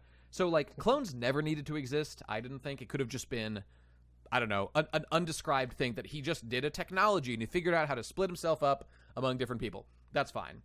But my point being, I really do like a lot the split among multiple bodies Vegapunk thing. You know, we've all been waiting for a long time to see what will the thing be about Vegapunk that makes him interesting, other than just being super smart science man. And I'm quite into this answer. I think it's cool. So I think it's a great gimmick. Yeah, and again, if there's something really interesting done with it, like the villain of this arc is the part of Vegapunk that is evil, I think that would be very cool. So the part that just is all about the progress in industry and doesn't care about the lives. Right, the relentless pursuit of progress. Yeah, something and like that. I think that would be really cool if you have like this Machiavellian like version of him that sides with the government, and that's why the whoa, Shaka. Okay, hang the fuck on here. Millennium right there saying something. Now, who has a kanji, all right? Who has a kanji on their body that happens to coincide with another known organization that is not the most good force in the world? It is, in fact, true. Shaka with, was that Sei? Yeah, Sei. It's the first kanji in Seigi, which is justice, which is what the Marines wear on their coats. Let's just say, for example, Millennium said Shaka the real villain. First of all, Shaka wearing a helmet is very mysterious and has been from the beginning sort of like an ominous thing about that character. Let's just say it's a misdirect. We've all been talking like, wow, Oda, you made Lilith evil. That's so, whatever. That's pretty sus. Baka, you hate women. What if, in fact, in the relentless pursuit of the greater good, because he is the goodness justice guy, he's like, no, I believe in a certain form of justice that is like, it coincides with the world government. The world needs totalitarian control in order to do good thing that Vegapunk still legitimately believes in. That is actually my favorite theory thus far. That would even be like a visual hint that he's like the justice guy that happens to be similar to the Marines, that are like, you know, world government pawns, obviously. I really like that really theory. Barry Viz doing good though for their translation of it though. I'm sorry. Say again. Say again. Viz did good for their translation of it. Well, right. I mean, when you're translating like a single kanji or whatever, Yeah, you there know, are it's so many tough. different interpretations. We did Yeah. logic. Logic, right. It could also be correctness. It can Yeah, also be, which doesn't sound very good. I think yeah, it doesn't correctness is sound what good. I would go with. Yeah. Reason is another one, which is a good one for it. Yeah. Like, But that one you said of what did you say yours was like logic, was it? yeah, we went with logic. Like let's just say that it does. Let's say it was a perfect translation, logic. It's like logic is obviously not it could be everything very to being a close. good person, Yeah. just being logical. Like the Romulans from Star Trek or whatever are very Exactly. logical, and they're still evil because they're logical, but they're cutthroat, brutal, totalitarian, you know, whatever's. You fake Trekkie, the Vulcans are logical. They're both logical. Okay, I know I that know. I specifically use the not Vulcans. I know. God damn it, I forgot the name. The Romulans, because they're like the Vulcans, but they're more willing to be evil and totalitarian. Okay. We have a interesting translation note here. Shoot. We discovered this later, Mm. and if we had discovered this before, we would have used it in our name scheme for them. Sure. But we believe now, upon further research, that the Vegapunk is his personalities might be loosely based on the six thinking hats. And what is this? This is a certain philosopher's theory about. Yeah, about thinking? how the psyche breaks down. I like it, and obviously these aren't the exact same way that like Vegapunk's Yes. personalities break They're down. but- slightly different because obviously Shaka is judgment; he's not positivity. Right. And there is no equivalent of evil, so maybe that would be negativity or something. Yeah. The rest Interesting. actually fit pretty well Mm-hmm. with his personality. So it seems like it's a very close match to this idea. Oh, and Chernobite's point here is good. That like, let's say Shaka does turn out to be evil, it would be we have a very good comparison character, which would be Bondrewd from Made in Abyss, who is another not psychopathic, but like totally emotionless, cruel scientist who he's not truly like malevolent. He just doesn't care what horrible things he has to do for the pursuit of like scientific truth and, you know, progress and stuff. And I mean, and again, Shaka a could be- real world equivalent is Dr. Mengele, right? Indeed, very true. So yeah, there are certainly real examples, but it's just that Bondrewd also looks a lot like Shaka with a cool helmet and stuff. So good connection comparison. Shaka is so dripped out. Shaka's so fucking cool looking. He's my favorite design. I think, even though he's it's very totally sick. generic. Not generic, but like he just looks like a dude in a cool coat. I really like with it. a cool helmet. Yeah, which is all you need. And I continue to be very sad that Atlas is out of action for quite a while because she's still my favorite design. But I pray she gets fixed and we see more of her soon. Atlas is fun.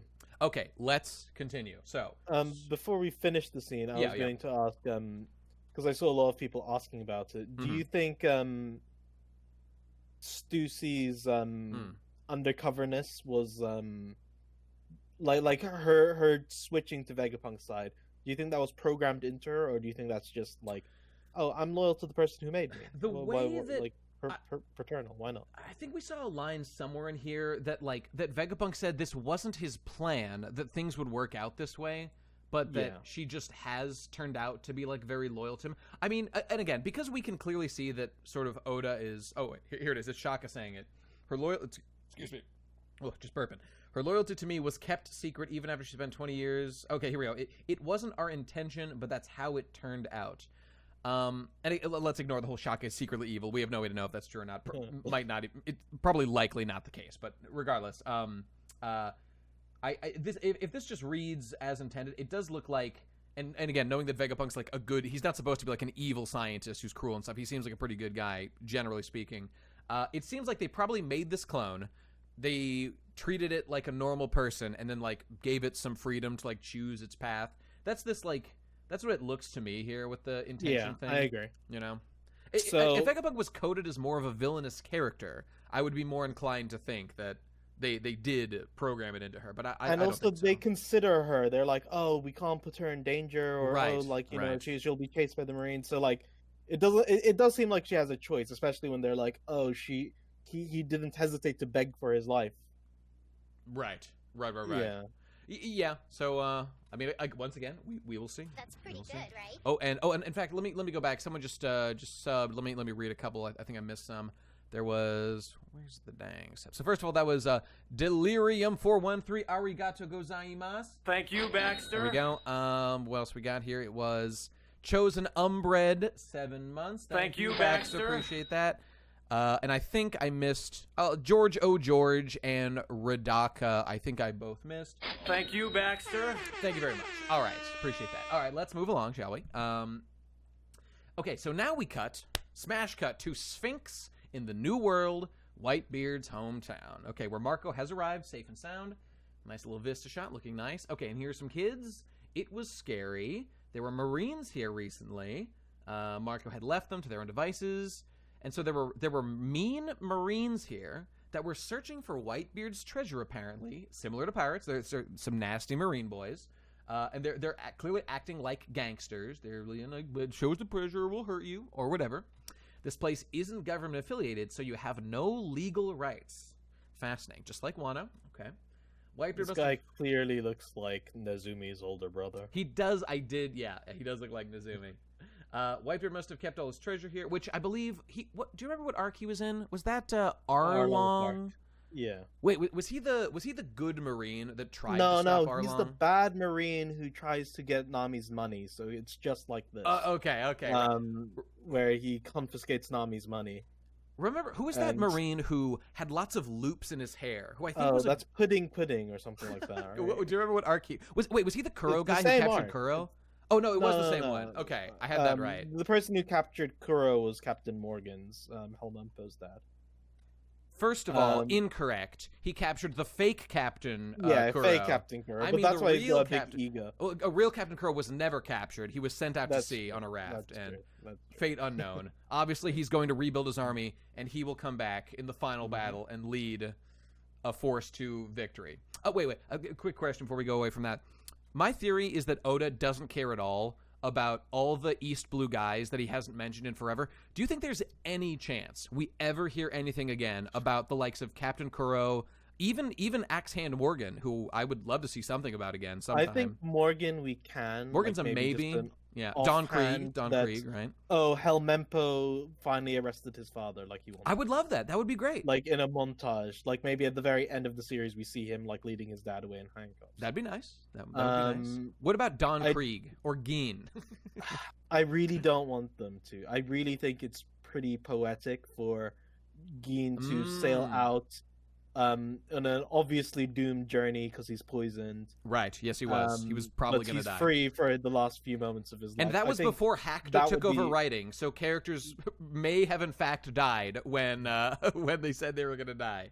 Maybe. Yeah, I remember when like what's his name? The dude in Sabodi, no, it wasn't Cavendish. It was in Shabondi. Which one? Yeah, not Sanji. Oh, Duval. Duval. Yeah, when he showed up in the mosque, everyone's like, "Oh my god, that's Geen, isn't it?" Yeah, that's right. I remember those theories. Sanji. He's finally back, baby. Okay, yeah. I've got a hacked question on that subject. We know that in early One Piece, it's true. Like Oda's philosophy for writing villains was that Luffy doesn't need to kill them. It's enough to like shatter their dreams and send them launching. And that to know that their dream was defeated, that is their punishment, and that happened for Kaido. Yeah, that basically happened for Captain Morgan. That basically happened. I know he escaped, but you know whatever. He's no longer of a particular note anymore. He lost his rank and stuff. It happened to Kuro. It happened to Krieg. It also happened to Arlong, who his fate's a little unclear. Is he like still in Impel Down? I don't know, but obviously we haven't seen him in forever. I don't think he was ever sent to Impel Down. I think he was too small potatoes for it. Okay, but he's locked up somewhere, most likely, as far as we know. Okay, so their dreams are all shattered.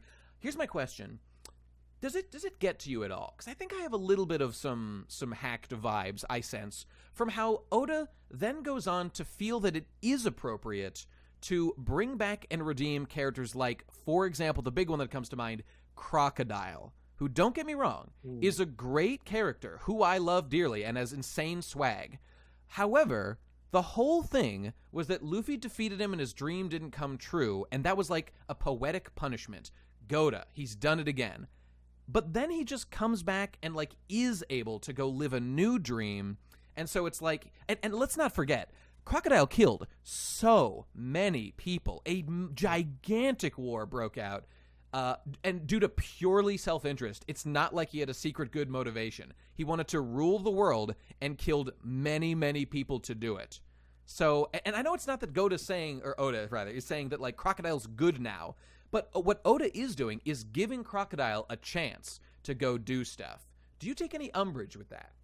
No, not for Crocodile in particular. Mostly because who might be the most evil man in the entire series, perhaps. I don't think so. I think there are eviler people. Well, perhaps. Yeah, Croco Mom did nothing wrong, says Alaf. Yeah, okay, fair enough. Very true. For Crocodile, like you said, his dream did change. Luffy absolutely crushed his dream of taking over Arabasta, and True. honestly, his dream. Do you know, if I were Robin, I would say it's in Wano, laugh in his face, and then say good luck fighting Kaido when they're in the tombs. Yeah, I don't fair. get why she doesn't do that. Because now that we know it's not in Arabasta, it's just like, why not tell him? Now that we know, planned since chapter It's friggin' 1. hopeless for a Crocodile. Like, could you imagine if he hears that? He'd be like, I did all this for nothing. Well, let me give you my hacked interpretation. People can decide if they think this is correct or not. This is like the most harsh interpretation. It's that Oda, due to sheer marketability and recycling of characters, has made a compromise in his writing where he's like, ooh, I actually would really like to bring back this character. Ooh, they can actually have a new dream even though they're bad, and we'll just give them a new one and like not worry about the old stuff they did. Like Crocodile. Okay, Buggy came back. No one mentions that. But Buggy's a silly, funny, goofy guy. And okay, I'll say that it's true. Buggy did bad things, absolutely true. But I think the degree is of note here, and Buggy did far less bad things than Crocodile did. Just as one example. Yeah, that's my pitch. That Hackta is in control. Okay, it doesn't bother me because let's talk about Lucci. Lucci doesn't have a dream. He was just a henchman. You're right? correct. No dream. Yep. So him coming back, it's not very problematic. I agree with that. Crocodile coming back, I feel like it's okay simply because his dream was crushed. That is not being undone. Mm-hmm.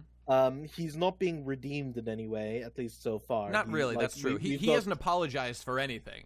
We've had alliances with him, but we're like, I don't think we'll ever be like, oh God, what have I done? Kind of moment. I would say not. I would say not. So I think as long as we steer away from that, it's okay to repurpose him as a different kind of character, but only because there were always some question marks about, bro, how do you know that Arabasta has information on Pluton? Can you like stuff like that? I feel like that some of those there's things... information which yeah, like there's always some stuff left on the table for Crocodile. And when we find out that Crocodile is in fact Luffy's mom, obviously that's going to change the context of everything, and we'll all kneel and apologize to Goda, who planned it all from chapter 1. Okay, I'm very excited for that. So on that day, I will kneel and apologize to Crocodile. Okay. He was just on his period, okay? That's why he did it all. We can forgive and move on. All right, fair enough. Okay, so Nezumi brother here is saying this place is unaffiliated with the world government, so they can do what they want. Okay, clearly we're just doing an evil marine thing here, doing bad things to, like, good pirate-affiliated people in Whitebeard hometown. They're going to kill you unless you give them Whitebeard's treasure. Okay, got it. He'll shoot you, he'll torch you, so this is a very bad marine, for sure. That's what we're doing here. Blah, blah, blah, you can do this just because we can't pay the world government, you monsters. You're acting tough when Marco's not around. Ooh, don't know if that's a good idea. And he is about to shoot an old granny. This guy is cartoonishly evil. Okay, epic. Hold her still as well. Like, indeed. Hold her still while I shoot her in the face. And in comes my boy, Edward Weevil! I'm sorry, say that again? I love how there's like a plod, like he's running up blah, in blah, the blah, his background. big fat legs, even though this man skipped like that. So this man's an absolute unit. He's my favorite character. He has the best backstory. He's a deep and rich character who I love deeply. He's just an absolute unit, and he's going to kill everyone with his mighty forearms. He looks great. He looks great. Okay, so he is here. He is, in fact, here defending Whitebeard's hometown against the predations of evil Marine guys. Okay, that's cool. I mean, I will say this. Weevil has been, like, barely a character at all until this chapter. And in this chapter, he finally has, like, I would say, like, he had one personality trait before, which was me, Whitebeard's son. And, like, and I will just go do things. I will beat things up. Okay, so that's what's going to happen. But now he's, like, doing something of kind of interest to, like, defend Whitebeard's hometown. That's, like, kind of cool. And, oh, maybe, and again, we've been told that he's Whitebeard's son in the past. This claim has been disputed. And, yeah, so now he's here to, like, actually do something with that. Stay away from my pappy's home. That is cute. I am being endeared to him a little bit. But let's not forget, this is the man who cut off, can we pull up, what's his face? Zeto? My man Zephyr? Zeto One Piece. You think that?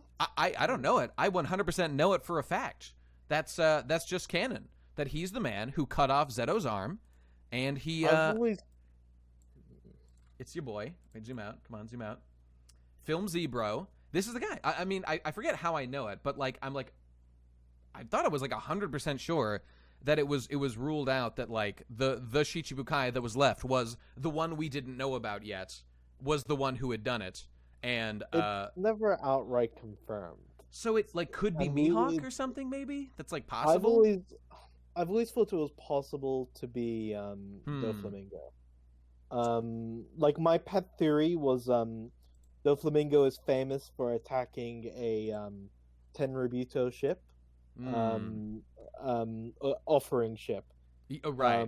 Wiping out everyone on board and taking their treasure. Mm-hmm. My pet theory for a long time was Zephyr was on board and his marine trainees. Like, what's a safer mission? No one's gonna attack a celestial dragon ship. I do think that there is, like, it might be implied that it's a new warlord, in which case it would be more likely to be Weevil. But I actually don't know. I've watched the movie, like, a few times, and I don't think any timeline is ever given for when this person became a warlord. Wait, we got one. According to Volume 1000, the pirate who cut off Z's arm was promoted to Shichibukai, quote, 1 year ago, which means during the time skip. This rules out any of the original 7 as well as Blackbeard and only leaves Buggy, Law, and Edward Weevil. So from there on, I'm reading an article that's about this. Wait, what's Seb saying? Okay, I'm gonna check that out in a minute. Okay, I would need to check Volume 1000 then. This means Z's arm was cut off 9 years ago, which means that was when Law was around 17 years old. While it's likely Law was strong even back then, it is unlikely he was the one who did it, as Z was already a former admiral by that point. I'd say that's fair. It's unlikely that it was Law. How many years ago? It was 7 years ago from when this was before the time skip that the Z movie happens. Or was it? No, Wait, it was after. 7 years before. That could easily, like, no. Doflamingo becomes a warlord 10 years before. Well, the line in Volume 100 was that the pirate who cut off Z's arm was promoted to Shichibukai, quote, 1 year ago, which means during the time skip. So it could not have been any of the original Shichibukai, because it was someone who was promoted during the time skip. I do want to check the translation of that, to be honest. Okay, but... if you dispute that, that's fair. That's fair. But okay, nothing in the movie, I'm pretty sure, contradicts. I agree. Nothing in the movie, I think, confirms who it was specifically. If we're taking this Volume 1000, it's so hard to, like, consider what was the intention. It was the Rocky Port incident, bros. It all comes back to that. That's what it was. It was everything happened. Everything happened in Rocky Port. Only 2 things happened. No, 3 things happened in the time skip. And what, Rocky the Port, Payback War, yep, the Rocky Port, and the Akainu Aokiji battle. Yeah, that's the it. One. The only known awakening of Logia fruits in the history of time. It's never been done before or since. I'm making that up, but it's not been I addressed. like to headcanon that you know when Eneru transforms at the end of Skypiea? I sure do. I like to headcanon that that's a Logia awakening. Which is just so you get big and your element or Well, something. no, you become between your element and your human form. Man, what does and awakening then- even but- mean? It doesn't mean anything. And in addition to that, in between state, you like whatever your element is, it will permanently affect the environment if you use it. This is all fine. I don't know. That's my headcanon. Just make up whatever you want, Oda. Just fucking yeah. spit out an answer already. God damn it. All right, that's fine. That's Okay, why I like it. I'm just gonna read the end of this thing though. That about the arm because I'm just interested in it. So let's assume just for the sake of argument that Volume 1000 is correct, and it says that someone who was promoted during the time skip cut off his arm. That leaves Buggy, Law, and Weevil. It is safe to eliminate Buggy. I feel Buggy is weak. It probably was not Buggy. The only other two options are Law and Weevil. Law and Weevil. And so Law is just not that evil. not that evil. Like if he had fought an admiral, I feel like we would know that. And let's even put that aside. It's again, he was 17. It's possible he was strong, but again, this would be a person weaker than Law strength when we first met him, who was nowhere close to admiral level. So it's just Law extremely unlikely. Zephyr, like old, past his prime, his family are dead. He was caught by surprise. Yeah, something like that. And this is a post-retirement as Admiral Zephyr. In fact, I'll just put whatever. This picture's very small, but this is him. Sneezing and coping. Damn, look at that soy face. Impressive. So if we eliminate those two, the only one then left is Weevil. So the odds are it was Weevil. But again, not totally confirmed, but we'll see. The reason why I like to headcanon it as Doflamingo, if you were to even include this movie, yeah, sure, is because during the time of Film Z, we were in the middle of Doflamingo City. We're in the middle of Dressrosa. We're in the middle of Dressrosa. We're in the middle of like this whole like Joker. And he is a guy who cuts off a lot of limbs of things, so it checks out. Exactly. So like. And like the more we learn about Weevil, like the less it seems likely. I don't know about that. He seems very strong, as far as we can tell. He seems strong, but he doesn't seem like the kind of person who like. Yeah, you know, I guess there was a thing that like, so it wasn't just that he cut off Zephyr's arm. He like did a massacre on like his troops and killed his family, also, right? This is no gag, right? This is like this is a brutal nightmare backstory. But the thing is, Weevil he does seem very stupid. So I feel like he could absolutely be led to do some war crimes, potentially. But it also does sound like Doflamingo territory. That's also true. But then again, look, I know the answer to this is yes, but it is like, okay, so Doflamingo, well, no. I was going to say, would they let a Shichibukai in who killed an admiral? But the answer is, no matter who it is, yes. We already know for a fact that this person... Celestial dragons. Yep. Well, okay, I would say that the odds are it's still Weevil, but maybe there's a translation issue there, or something else changed, so whatever. Yeah. Wait. And in chapter... maybe plans change. Seb here is saying, in chapter 802, it said Weevil has caused around 600 casualties, including 16 of the probably world government captains. Oh, no, 16 of the Whitebeard captains, I assume is what that means. Casualties aren't necessarily deaths, though. A casualty is a death, is it not? No, it could be a wound. That's not true. They say like 10 dead, 18 injured, and casualty means a death. Fatalities are deaths, but casualties. That's not true. Well, whoa. Okay, well, okay. Apparently they're typically deaths, but okay. You know what? I'll assume you're correct. Maybe I'm wrong. I could be wrong about that. Fair enough. There seems to be some dispute about this, but who cares either way? He did a lot of damage. That's a lot of damage. Okay, moving on. So Weevil is in fact here, loud and proud. We do a new poll for the casualty versus death thing. We do, yeah. That's what we need to do. I would have to end the first poll though, which I'm not prepared to do yet because we're not done. So here he comes, Edward Weevil. Big Dick is back in town. A definition says serious injury or death. Okay, there you go. So it's both. So you are technically correct. Okay, fair enough. Wait, Alpha says, it's so ridiculous that Oda is using Sea Prism Stone now when the stuff is refined in Wano. Kaido ruled Wano for 2 decades, and he couldn't get a single Sea Prism spike in his club. Well, you see, Kaido was far more focused on making a literal joke product in the form of the smile fruits that he forgot to make intimidating at any point during the actual Wano arc. That only happened one time with Sheep's Head before the arc began because he got a little too silly. All right, it happens to the best of us. Pathetic that he thought that these smiles would conquer the world for him. See, I mean, that I don't, I don't blame Kaido for that myself because we saw Sheep's Head. That does look like a pretty good power. I think the fault here, if there is any, lies with Oda, like just actually forgetting or just not caring about making the smiles seem like an actually intimidating opponent. Like there was like one time that like that lion guy Hold'em did like a lion blast, which wasn't even that good, but it was something. You know, you could do some damage with that lion mouth blast thing. Other than that, not really any intimidating good smile guys. So don't know what that was about. I mean, me and the boys in the chat, we talk about this all the time, that Oda kind of forgot to make the smiles and the beast pirates in general a little more intimidating, but there were a couple in there that were all right. Kind of forgot. I'm getting Game of Thrones flashback.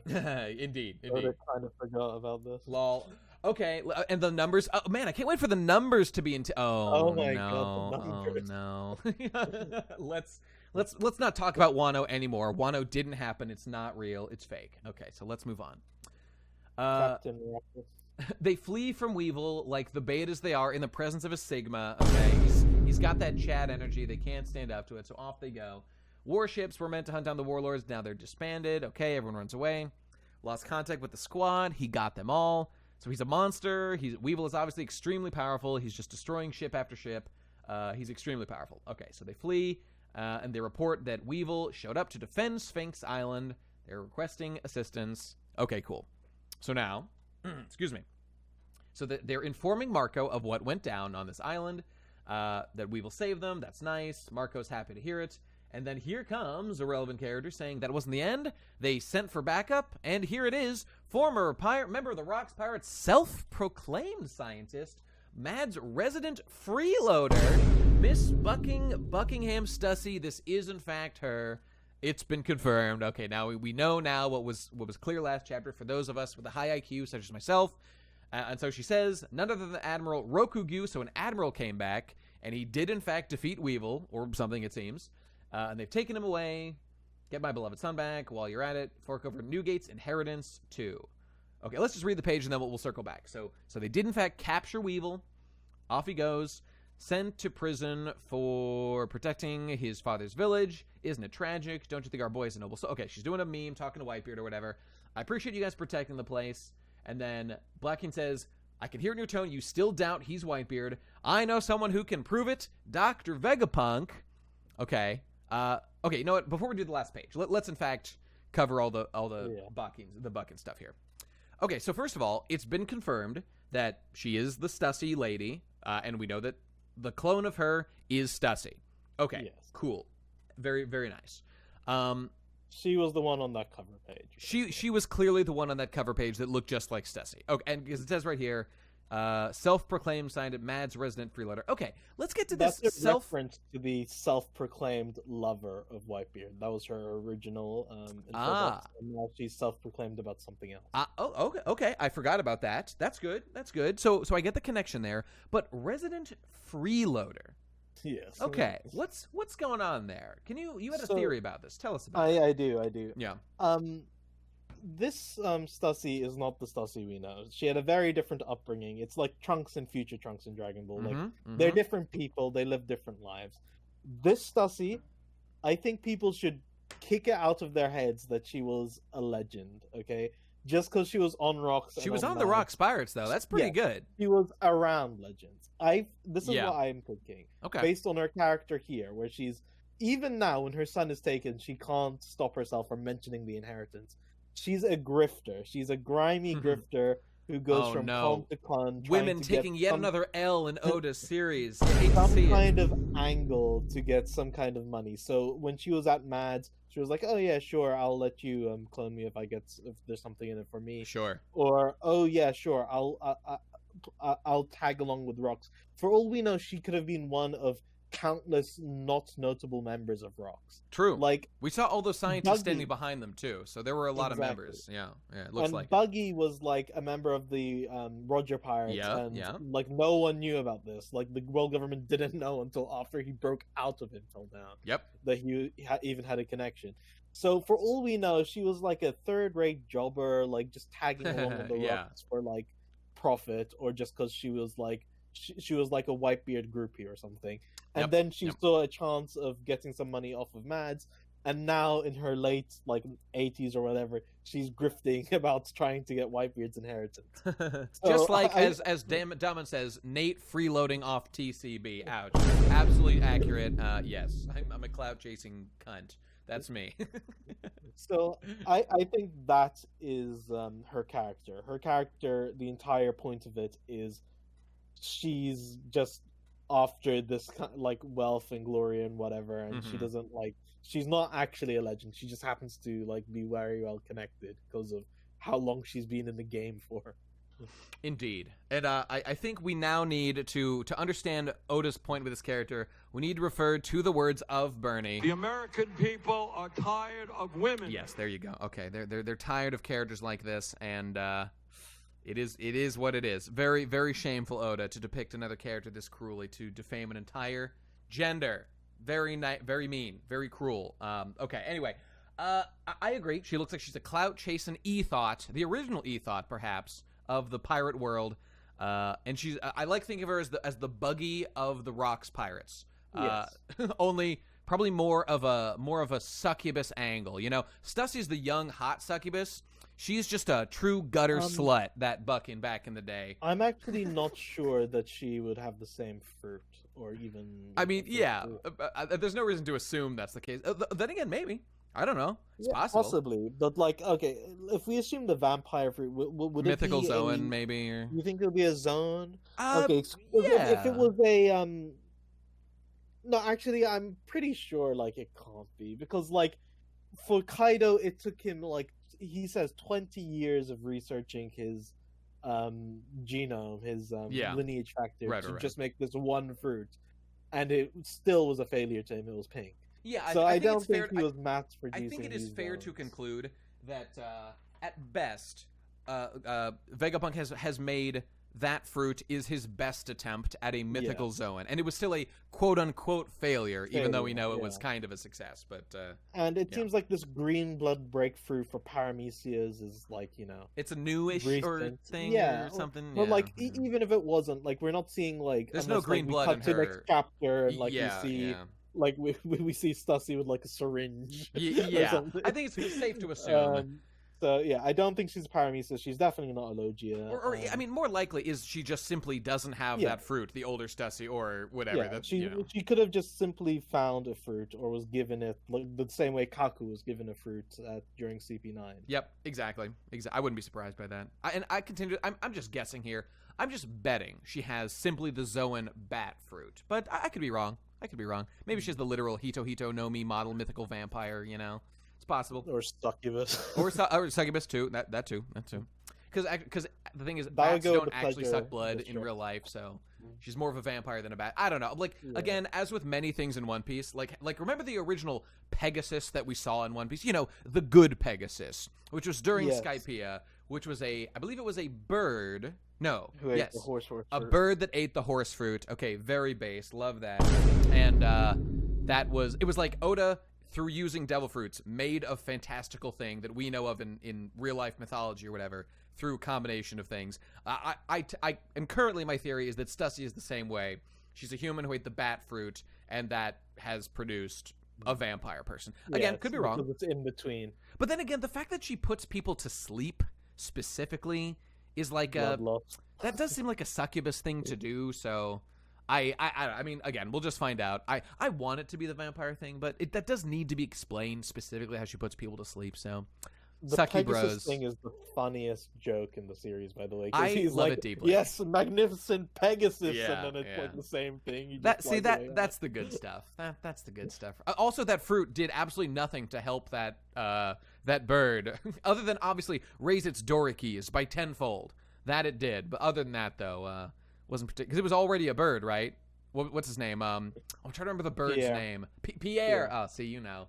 Pierre and Gonfall, indeed. A dynamic duo. I remember Pierre, but I don't remember Duval. Well, there's a lot to remember.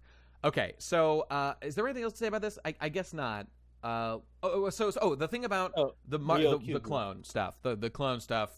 This comment here: if you doubt that he's Whitebeard's, I know someone who can prove it. Dr. Vegapunk. Now, it's possible that Dr. Vegapunk was the witness to the one night where Whitebeard had heterosexual sex, or he witnessed her steal Whitebeard's seed from a pile of reproductive goo. Well, Theoretically possible. I was thinking it could just be like one of those paternity tests you see on like those trashy soap. I like my TV theory shows, better, like that he witnessed the Hooray. conjugal act of Vegapunk. That's my theory, personally. He In was the there. case of 48-year-old Edward Weevil, Whitebeard, you are the father. Indeed. And Marco's like, no, I gotta pay support. Bakin had Whitebeard had Vegapunk hide in the closet while she seduced Whitebeard, so that for the proof of the paternity test later on, of the lineage factor. That's what it was. It could be failed clone. It could be legitimate son. It really could. It could be be both. 'cause I mean, since this is the clone arc, I feel like, obviously that would make a it lot would of be sense. a funny twist if it wasn't a clone. It's true. That would also be a funny twist. We're getting a lot of clones at the moment. Because I mean, it's entirely possible that because I mean, again, he was made up a little bit later, Weevil, but Whitebeard never Whitebeard's whole thing was he wanted a family. He probably didn't know he had a son, or it's possible he rejected Weevil because he thought that he wasn't his son for whatever reason, and he maybe it rubbed him the wrong way that he claimed it. If he was like, I never had sex with this woman, I never had sex with a single woman in my life. Rocks broke up before she found out. But you'd think that over after that point he was alive for what 50 years. You'd think they would she could send him a letter or something. I don't know. I guess he moves around a lot. Well, but now that Whitebeard's dead, maybe he's just a random dude who she put a mustache on. That's also possible. But again, I mean, she was in Mads. She's like, Vegapunk can prove it. He looks like Whitebeard, but something's wrong. The fact that she's the failed scientist or freeloader self-proclaimed scientist, it all fits the profile of what I think is the most likely scenario at this point. So she was around Mads. She saw these geniuses doing clone stuff, and she's like, how can I use this to my advantage? I know. I will say that this is Whitebeard's son. I will do a clone on my own. And the reason Oda's writing in this freeloader, not a good scientist angle, is to explain why he's a fucked up clone as opposed to a perfectly good one that looks just like Whitebeard. That's my theory. If we think about the timeline of this, we would have to assume that Rox breaks up before Mads forms. Yeah, no doubt. So if that's the case, what did she cut off his mustache one night and keep it until she joined Mads and learned about this clone tech? Because it would be the other way around, right? She wouldn't here's a have thought. learned about the cloning tech until after Mads had already broken. Maybe she legitimately had a romance with Whitebeard. Just as an example, maybe she legitimately had a romance, and Whitebeard, as a token of memory, left her a tuft of his mustache hair, and so she just had that. I don't know. I mean, she shaved off his beard, and that's why he's white. Yeah, that's why he doesn't have the beard. Whoa, lore bros. To rebrand. He didn't want to change his name. It makes sense. Finally, an explanation that we've been begging for. Okay, so pick and choose what you like, people. One of these will be the thing. My money's I'm all in on failed clone. That's what I'm betting on. I actually had an idea. Where he is his legitimate son or a failed clone, either or. Sure. But the reason why the world government was like, yeah, sure, this screw up can join the world government, is because they hoped to salvage what actual Newgate DNA is in there and reverse engineer actual Whitebeard so they can make a Seraphim. Would make some sense. It's certainly possible. I mean, it would be a reason why they would accept him. And a Chaos Kiwi here also saying failed clone could explain the scars. I think that's also a reasonable point. If because he's a very powerful. Obviously, he could have gotten them in battle, but I also do think that that's a good very point. Frankenstein-like. He is very Frankenstein-like, isn't he? So It's very oars-like too, the way the limbs connect. That's true. So, hey, you know, I think continues to stack reasonable evidence. Not evidence, but, you know, reason to believe that. Okay, anyway, I'm sure we will find out more soon. Maybe as soon as next chapter, we'll find out. Okay, so, last page. Here we go. Kizaru-san, we prepared snacks and tea for our guest. I'm sure you remember to test for poison. Wait, we didn't mention Green Bull capturing him. Oh, right. So obviously Green Bull is a higher Doriki owner. Is that safe to say? I think so, but lots of people are like, "Oh, he's so weak because he ran away from Shanks. the concept of fighting two Yonko and their crews and all of Wano. What a weakling!" Well, I must say the thought occurred to me as well. It's just that was our introduction to that character. Yes, he looked fairly like. Let's compare that to Kizaru's introduction, for example. That immediately cemented Kizaru as a guy who does not fuck around and is an insanely high power level. And yes, that was earlier in the story. It's easier to do that then. Same with Aokiji. It was earlier in this. And of course, I mean, Akainu also. The thing is, Akainu went up against Whitebeard and still came out looking like an absolute badass. Even though he got knocked out. He was up. He took Whitebeard's biggest attack and just got up 5 minutes later and kept going. Akainu looked so good in that sequence. Whitebeard, frankly, looked bad to me, but whatever. There were some strengths too. Whereas Rokugyu appears and does okay against fodder for a little while, and then the concept of Shanks being around was raised, and he was stricken with fear. It was pretty embarrassing in that moment. If he had if his reaction had been more calm and calculated, I sense the Dorikis of this are way too high. I've done the math. I can't beat it. I have to do a strategic retreat. Kind of like Kizaru when Ben Beckman showed up, and he was like, "Ooh, I'm so scared." Ben Beckman. Ooh, big dick gun user. Oh no, is he going to shoot me with his bullets? The thing is, Kizaru then proceeds to jump up and spray the ocean with light laser beams. Massive amounts of deadly laser beams. Yeah. So Kizaru's always down to go wherever and fight whoever, apparently. And let's also not forget, well, that's true, he is, but let's also not forget that Fujitora had an okay appearance, but Jesus Christ, the fucking birdcage has done such damage to so many characters that are supposed to have high power levels. Fujitora could not stop the fucking birdcage. He couldn't stop it at all. Neither could Zoro. The birdcage low diffs Whitebeard. It's indestructible. And I know what we need to do. We need to say, guys, look, Oda needed a ticking time bomb, okay, in his arc. He made the birdcage up. Does it make sense? No. We have to kind of look past that. But it continues to make many characters look bad in comparison to it. Unfortunately, I never thought about that before. He could. That's all I think about every day, from morning to night. I think about the birdcage. It lives in my head rent free. I feel like I'm trapped in my own birdcage every night by this writing trope. That it's done some psychic damage to me. But this Aramaki thing, it's to me, it reinforces my idea that maybe originally this was when we were meant to be introduced to him. Yeah, he was meant to be the admiral who comes to Egghead, and that was shifted around because he came to Wano and we promoted Film Red. Would have made sense to me. Oh, and speaking of the red film, the red-haired pirates, are you nearby? Yes. Here's Sab posting. Rokugyu quaking in his boots at the thought of Shanks being nearby. See, again, he didn't need to make it this embarrassing for Rokugyu. Oda made a choice. And I know that he was like, what we're doing now is we're pumping up Shanks and the Red Hair Pirates. Film Red. And maybe it was specifically for Film Red. I don't know. I feel like a lot of things have taken damage because of Film Red's proximity. I can't read the guy's mind. I don't know that that's why specifically. But it was the week before. It was the week before it released, so yikes. Okay, well, we'll never know. Come on, he is fighting two Yonko crews. But it's not that Luffy was physically there and made his presence. That guy was going to capture Luffy right now. He was ready to fight Luffy, and then he was like, "Oh, I'm so scared, Red-sama, Mr. Shanksu, and your main character daughter Uta. I can't face you both. You're too strong."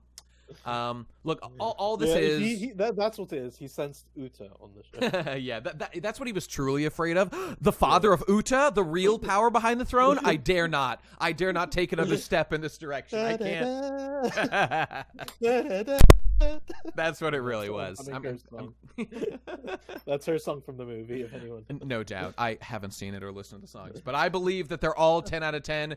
Spend money in your local cinema today and buy yourself a nice Carl's Jr. burger to go bring it to the movie theater with you, as Uta would want. Did I show you? I bought a drink at Carl's Jr. and was dealt psychic damage because they hand me a cup that on the side has Film Red One Piece in like my local fucking Hardee's. What would you do if they announced Film Red 2? No, what I want is Film Blue, the Buggy movie. I mean, I would love that. That sounds pretty good to me. I also probably wouldn't watch it, but it would be funny for 2 seconds. I do want a Buggy Seraphim. Like, instead of S Gecko, I want them to do S Clown and have it be Buggy, and like Vegapunk. That sounds hilarious. Like, yeah, the first few attempts went kind of wrong. He was really weak for some reason. Yeah. Like, he was such a legendary fighter, so I wanted to do him justice. So I stacked him with all of these amazing bazookas and whatever. And so by the end of the series, Buggy has to fight his own Seraphim. I see potential for that. So that like the meme of an actually powerful Buggy does in fact happen in the series through this. Yes, yeah. And it's because of his reputation. Right. Vegapunk put everything he can to make him the best goddamn Seraphim. It's a funny idea. It's a funny idea, and I think I could like it. I think I could like that. The funniest shit would be if S Clown was just weak as shit, and Vegapunk blames himself of making a Yonko clone useless. Indeed, and he would probably do that. But we'll see. We'll see. Okay. Let's finish the last page here. So Kizaru-san is preparing snacks and teas. They're testing it for poison, of course. Back to your post. And we've got a Marine flag and a world government flag. Who could it be? Have you ever met Dr. Vegapunk before? Once long ago, says our resident rabbi, reformed rabbi Bill Clinton. I think what's happening now is truly such a shame. Saint J. Garcia Saturn, the highest authority in the world, one of the 5 elders. There he is, everyone. So one of the Gorosei, who is obviously here because the hierarchy of the commanding the Seraphim, the highest authority is a Gorosei, so he's gonna do something with that. I strongly suspect. J. Garcia Saturn. So one of these guys is finally getting like some lore. We've got a name. We have an actual name for one. Saturn. Cool. I like it. Saturn is the Roman god of something. I can't remember. But it's also a planet. The equivalent of Kronos, which is the father of Zeus. Okay. It's also the planet, obviously. Right, of course. We thought that maybe it could be a reference to Jerry Garcia, who's a musician. Sure, wouldn't be surprised. There's some resemblance. There's another composer called Russell Garcia who composed a song called The Lost Souls of Saturn, so maybe that's how Oda connected Saturn to Garcia as a name. It's hard to say. Like, those were the ideas that came to mind. Monkey Dector asks, what does, quote, highest authority in the world mean? Do they mean the 5 elders or him specifically? They're saying that he is a member of the Gorosei, which are the highest authority in the world, even though we know that's not true. There's a secret one at the very tippity top. But whenever the 5 elders appear, the highest authority in the world moniker appears above them as well. I wonder, I mean, I would love to know. I'm glad this is happening. I'm very curious, like, what happens when the Gorosei disagree on something? I guess they are just good at not doing that. Like their whole... They probably vote, right? They probably vote. And there's an odd number, so they can break ties and stuff, so I think Emu is probably a bit hands-off. I think that is very likely the case. Indeed. Yeah. So, okay, if it's not just planets, but also, like, musical things related to planets... Yeah. I saw a bunch of people memeing, like, it could be Frederick Mercury for another one. And, that'd be one Mars. Of, like, the guy who looks kind of like Sanji with the beard or something. Yeah, and then we get Bruno Mars. And What else you got? Chopin Jupiter. Chopin is a composer who composed a symphony called Jupiter. Okay. And another one? That's all I got. There's one more, right? We had Jupiter, Saturn here, Mars. Venus, I guess. Venus could be Yes. 'Cause we Penis already have Venus. His name would be Neptune. Penis Venus, my favorite member of the Gorosei. Neptune is represented by Poseidon. already in the True. story.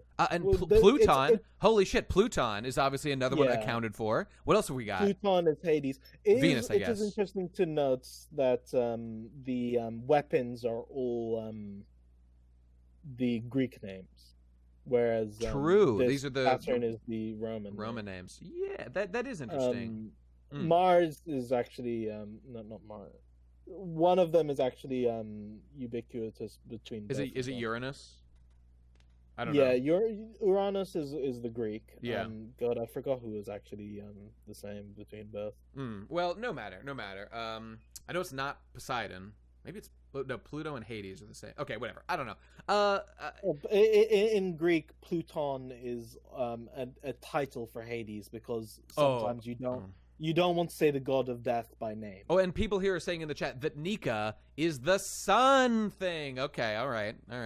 I get there's a planetary thing going on here. Fair enough. They could just be like a Sailor Moon reference, and like the next time you see them, they do a transformation, and it's like, Hey, that'd be funny. Elder Venus, Elder Mercury, Elder Mars, Elder Jupiter. and Jupiter. Yeah. What? Never running from a real fight. I actually want to see someone doing the opening with I'm the sure Elder it'll song. happen. It should. Okay. So it's not like we learn a ton of lore about them. More like theming stuff from learning the name, like things that maybe we can infer about how the other ones are going to be named, or the godly implications of. And also let's just note it's Apollo, by the way. Apollo has the same name in Greek and Roman. Okay. And also, so Saint. So I don't think this was confirmed before, but obviously this was going to be the case. But they are in fact Tenryubito. This is clear because they're called Saint. And they're not like some sort of marine guy that rose and became the top. They are Tenryubito. Although, and I will note, he's not wearing the suit. He is not feeling the need to do what the other Tenryubito, and when they're not on Marie there's a Joie. tie, right? He's wearing a tie. A tie? He's wearing a tie, yeah. What about it? Well, isn't he No. wearing a suit? When I say suit, I mean like the space suit to not have to breathe the same air. Oh, yeah. Sorry. And I wonder if maybe because all the Tenryubito have all worn those suits. The Gorosei were introduced before the Tenryubito existed in the narrative, or as far as we know, maybe Oda planned it. I don't know. So they seem a little different. But I do hope it's kind of addressed, like why this guy feels comfortable breathing the same air as the commoners when they do seem more morally complex. This guy is saying that, it's a shame what's happening to Vegapunk. And we also saw before O'Hara, one of them was holding their heads in their hands like, God, we're really going to have to order this. It's true. O'Hara And that guy who, the guy who killed Clover, he didn't seem to want to do it, but he felt that he had to. So maybe they know, like, okay, this is BS. Like, the grunt celestial dragon can believe this propaganda we put out, but they know better. It seems. Yeah, we are actually running the world, so we're not going to bother with this. We actually and the Gorosei have been a very interesting group for a very long time, and obviously I want to learn a lot more about them. Yeah, and we will not get into. People. We will not spend any time wondering what exactly did Oda mean by having a character who looks like he's a member of a certain religion being one of the puppeteers of the entire world government, controlling everything from behind the shadows. That I leave to you, fair viewer, to wonder about, because I wouldn't wonder about that at all. Oy vey, you said it. Another one looks like Gorbachev, right? There's a Gorbachev, there's Mahatma Gandhi, obviously, and then there's like two generic tall guys or something. One of them looks like Gonfal. He does look like that's Gon. Oh, and Gonfal is God. Okay. Oh, yeah. Wait, what if clone piece? Could Gonfal be? Is it possible Gonfal is related to that guy? Wait, does Gonfal have wings? Is he a Skypian? I don't think he does. Let me check. I think he's always under his armor. Let me pull it up here real quick. The gun the Clone Wars have. I'm not seeing any. Like he's wearing both robes. And well, I mean, he was God. It sure seemed like he was a Skypian. He doesn't seem like he's I like think from he somewhere is a else. Skypian. Yeah, it's fine. It's fine. Pierre though, it was Pierre all along. Was the Gorosei all along? That's what Oda intended in chapter 1.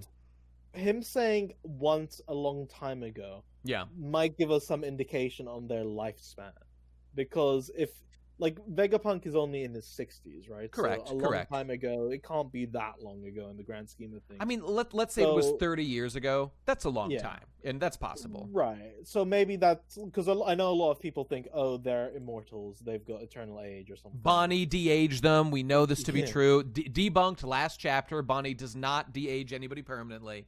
Oda put that in there on purpose. Maybe when she awakens, she can. Oh, it's when she awakens. That's what. Oh, god damn it! That literally works. That literally It makes does. sense.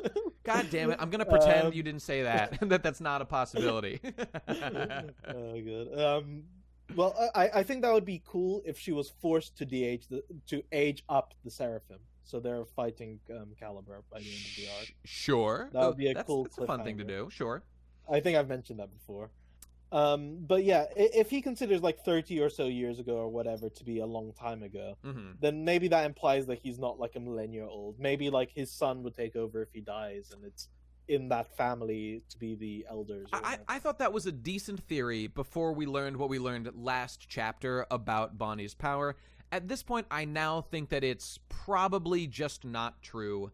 And again, the Gorosei are of varying ages. One of them looks pretty young compared to the others. So that implies to me that there is like a cycle of them coming in and out. And they probably, when one gets old and dies or whatever, maybe another Tenryubito gets nominated to it's join the raised up. Gorosei.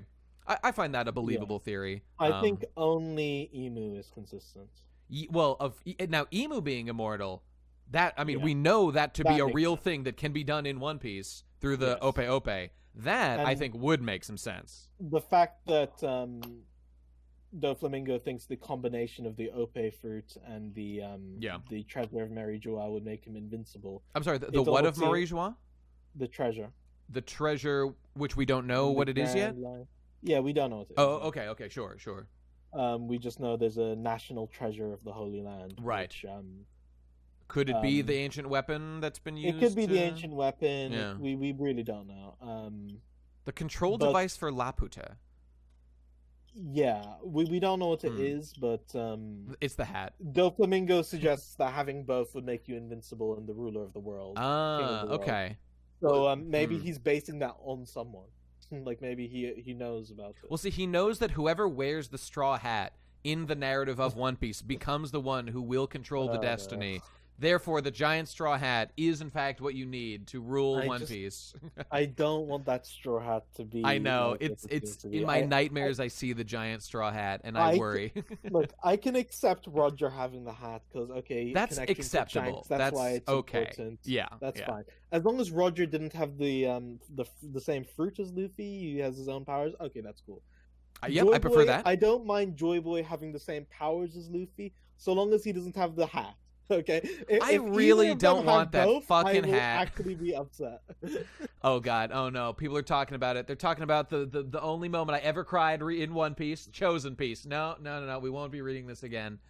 It'll make me too devastated emotionally. So yes, obviously we don't want Chosen Piece to go too hard, but Chosen Piece does seem to be at least a little bit in One Piece. Hopefully not too much. We'll find out. We'll find out. Okay, well, Hacked Bros, count your blessings right now because there is in fact a break next week. So Goda just tanked in the markets when we saw that. It's not looking good for the old chapter. I'm sorry to say. Okay, well, we're done. I don't think there's anything else particularly important to comment on. I think we covered everything pretty clearly. Anything else you wanted to Rattle. say? Captain Rattle is named after Yep. the honey badger. That's it. Named after, is it called like a ratel or something in Japanese? Yeah. Well, that's just a phrase people use to talk about honey badgers. Oh, even okay. In English. Well, there you Yeah. go. It's a honey badger name scheme thing. Very epic, Oda. Yeah. Like Raftel, you mean? Could it be? Well, okay. Early spoilers and stuff did Latel or whatever, like with an L. Many such cases. So yeah, it is one of those laugh tale situations. And Demand, right? You corrected me before. Demand says, "Thank you for coming, Feeso. You added a lot of interesting insight," which I certainly agree. Thank you, man. Everyone post I don't know what kind of emote describes that feeling. A F in toast chat for Sora. for Feeso. F in the chat for Feeso. Yeah, but not the kind you mean. A pray Okay, emote's a good. toast. Pray emoji. F Whatever. is good. These are all good ones. Yes, We're vibrating giving them Nate. all they're like different Okay, instructions. but we're not done yet because we now must analyze, was this chapter Goda or was it in fact Hakta? So, let's begin. Yes, we will now decide, Chaos, where your bits go. In fact, give me a moment here. Let me just scan. Okay, we're back at the top. Let's begin. Okay, wait. Epic Sai, 100 bits says, let me play the Thank you, Baxter. Thank you, Baxter. I still have a running theory that the reason why Luffy will fight Shanks in the future is because Shanks seems to be a prophecy true believer, and Luffy would hate the idea of being a chosen one, based, and hope that is true. So if he finds out that Shanks has been doing all this stuff in the name of some dumb prophecy, he'll get mad. Well, I certainly could see that being a difference between the two, and I wouldn't mind that time. I am of the opinion that Luffy will never have a particularly serious fight with Shanks. I would find that to be hard to imagine happening. I think more likely is a decent fight between Shanks and Blackbeard, personally. Or I you know, agree. yeah. But I do think as soon as Luffy meets Shanks again, he's gonna run up to him and they'll split the sky. There could be some And- sparring. I wouldn't mind yeah, that, of course. and then like they'll be like, "Oh, you're still not quite there to return the hat," or "Oh, we can discuss whether you're like later." Mm-hmm. Because like that's why Luffy is like he wants to be a greater pirate than Shanks, so he can return the hat. He has to be eventually. Yep. Yeah. Yep. That'll be something. It'll be off-screened, if anything. Let's not hope for that. Oh, no. All right, everybody. Okay, it's now time to Well- vote. Everyone, let your opinion know. Spam in the chat, Godas or Haktas. It's time to decide which way the voting will be going. Okay, Oda, Goda, getting some strong showing to begin with. All right. We'll let you guys rev up while we scroll through. Spam your opinion in the chat. We shall find out which way it goes. Shanks, what's more gonna like, happen? thanks for the hat, Lamau. We're Nicely gonna flash back to the hats the same way we'll flash back to Ryuma's grave. Indeed. It's gonna be great. Okay, here we go. Chapter 1073, Miss Buckingham Stussy. Here we go. All right, a cringe. War is bad. Cringe. Okay, don't like it. Very, very cringe. Oda shilling. Film red again. Hakta spiking once again. Kaku's dead. Village destroyed. Teleport. She does look cute here, though. I like it. Very nice. Okay, good. Lucci jobbing yet again. Yikes, that's clearly the work of Hakta. Then again, Lucci is a jobber, so it actually makes sense. So Goda makes sense to me. Okay, Stussy being pretty cool and sexy, and I like her. Vampire girl. Zoro talking shit about Stussy and the gang. Okay, that's fine. Vegapunk on screen. Ashaka, actually evil. I like it. Could be some writing from Goda. I see a D here. Chapter 1, he knew it all along. Destiny Piece is in full swing. Here comes the Stussy squad to do some things, and they're getting stopped, and people are blocking them. Recognize. Oh, Jinbei. Yikes. Hakta is spiking once again. Okay, ass piece. Not bad for the first time. If there's an actual ass in the entire series, okay, not bad. Robin's ass, I think, looked absolutely terrible.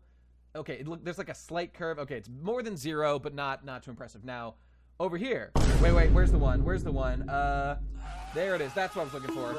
Impressive ass for the first time in the entire series. The ass does kind of look redrawn, but who knows? Okay, here comes Lilith. She is cute. I like her.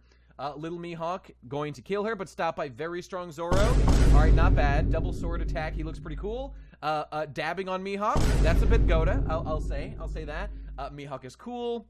Seraphims are cool, but there's just so many clones. Jesus Christ, clone pieces spiking. They're fighting. They're exploding. It's not happening. Sanji dabbing on Zoro. Obviously higher Dorikis. Okay, not bad. Edison, Lilith, I like Lilith. She is cute. I like that. They have finally stopped attacking the Seraphim. Luffy in a funny looking pose calling for Bonnie. They've gone into the Dreamland. Okay, they've gone dream drop distance. It's happening. Okay, now we go to, they've disappeared in Dreamland or whatever, back on Sphinx, Whitebeard's hometown. Weevil is here, the peak alpha male, sigma male body, absolute unit. I love Weevil, he's cool. Fucked up clone guy, not too bad. Weevil scaring everybody away, but he did in fact protect them. Marco is an absolute jobber and an embarrassment. Yikes, Hakta is spiking once again. Bakeen is here. Okay, she's kind of cool. I bet she was a fine piece of ass. that seduced Whitebeard's homosexual ass many times. Very impressive, against his will, no doubt. And she lost her son. Very sad for her. Here comes Kizaru. That's cool, everyone. And Based Rabbi is finally here to Jew up the series in only the best possible way. Love to see it. Okay, so based on that, we are concluding the voting now. So, which way does it go? Is it Goda or is it Hakta? I think the answer can only be, due to sheer abundance of clone piece, we're going straight Hakta this time. I'm sorry, everyone. It's a Hakta chapter. If ever there was one, forgive I'm me. gonna be honest with you. I'm kind of retarded. You're like Goda. Oh yeah, it's gonna be I know. Active. You know, that's because I'm because the rankings for me, I'm trying to manipulate the market to make the most money for myself personally. Look, hey, was it all bad? No. But I'm sorry, the sheer abundance of clone piece, not to mention shamefully disparaging the contributions of female scientists throughout history. Look, I'm a pretty nice guy, all right? people are I'm an accusing me of SJW. insider I'm a trading. feminist, okay? That's what I am, all right? And I got to go to bat for all the femoids out there. I don't like seeing a single negative trait portrayed about a female character at any time, and I won't stand for it. And for that reason, at least alone, we've got to go hacked on this one, okay? Very disrespectful. I don't like it. Wrong, but for the right reasons. Okay, great. Easy 30K for me.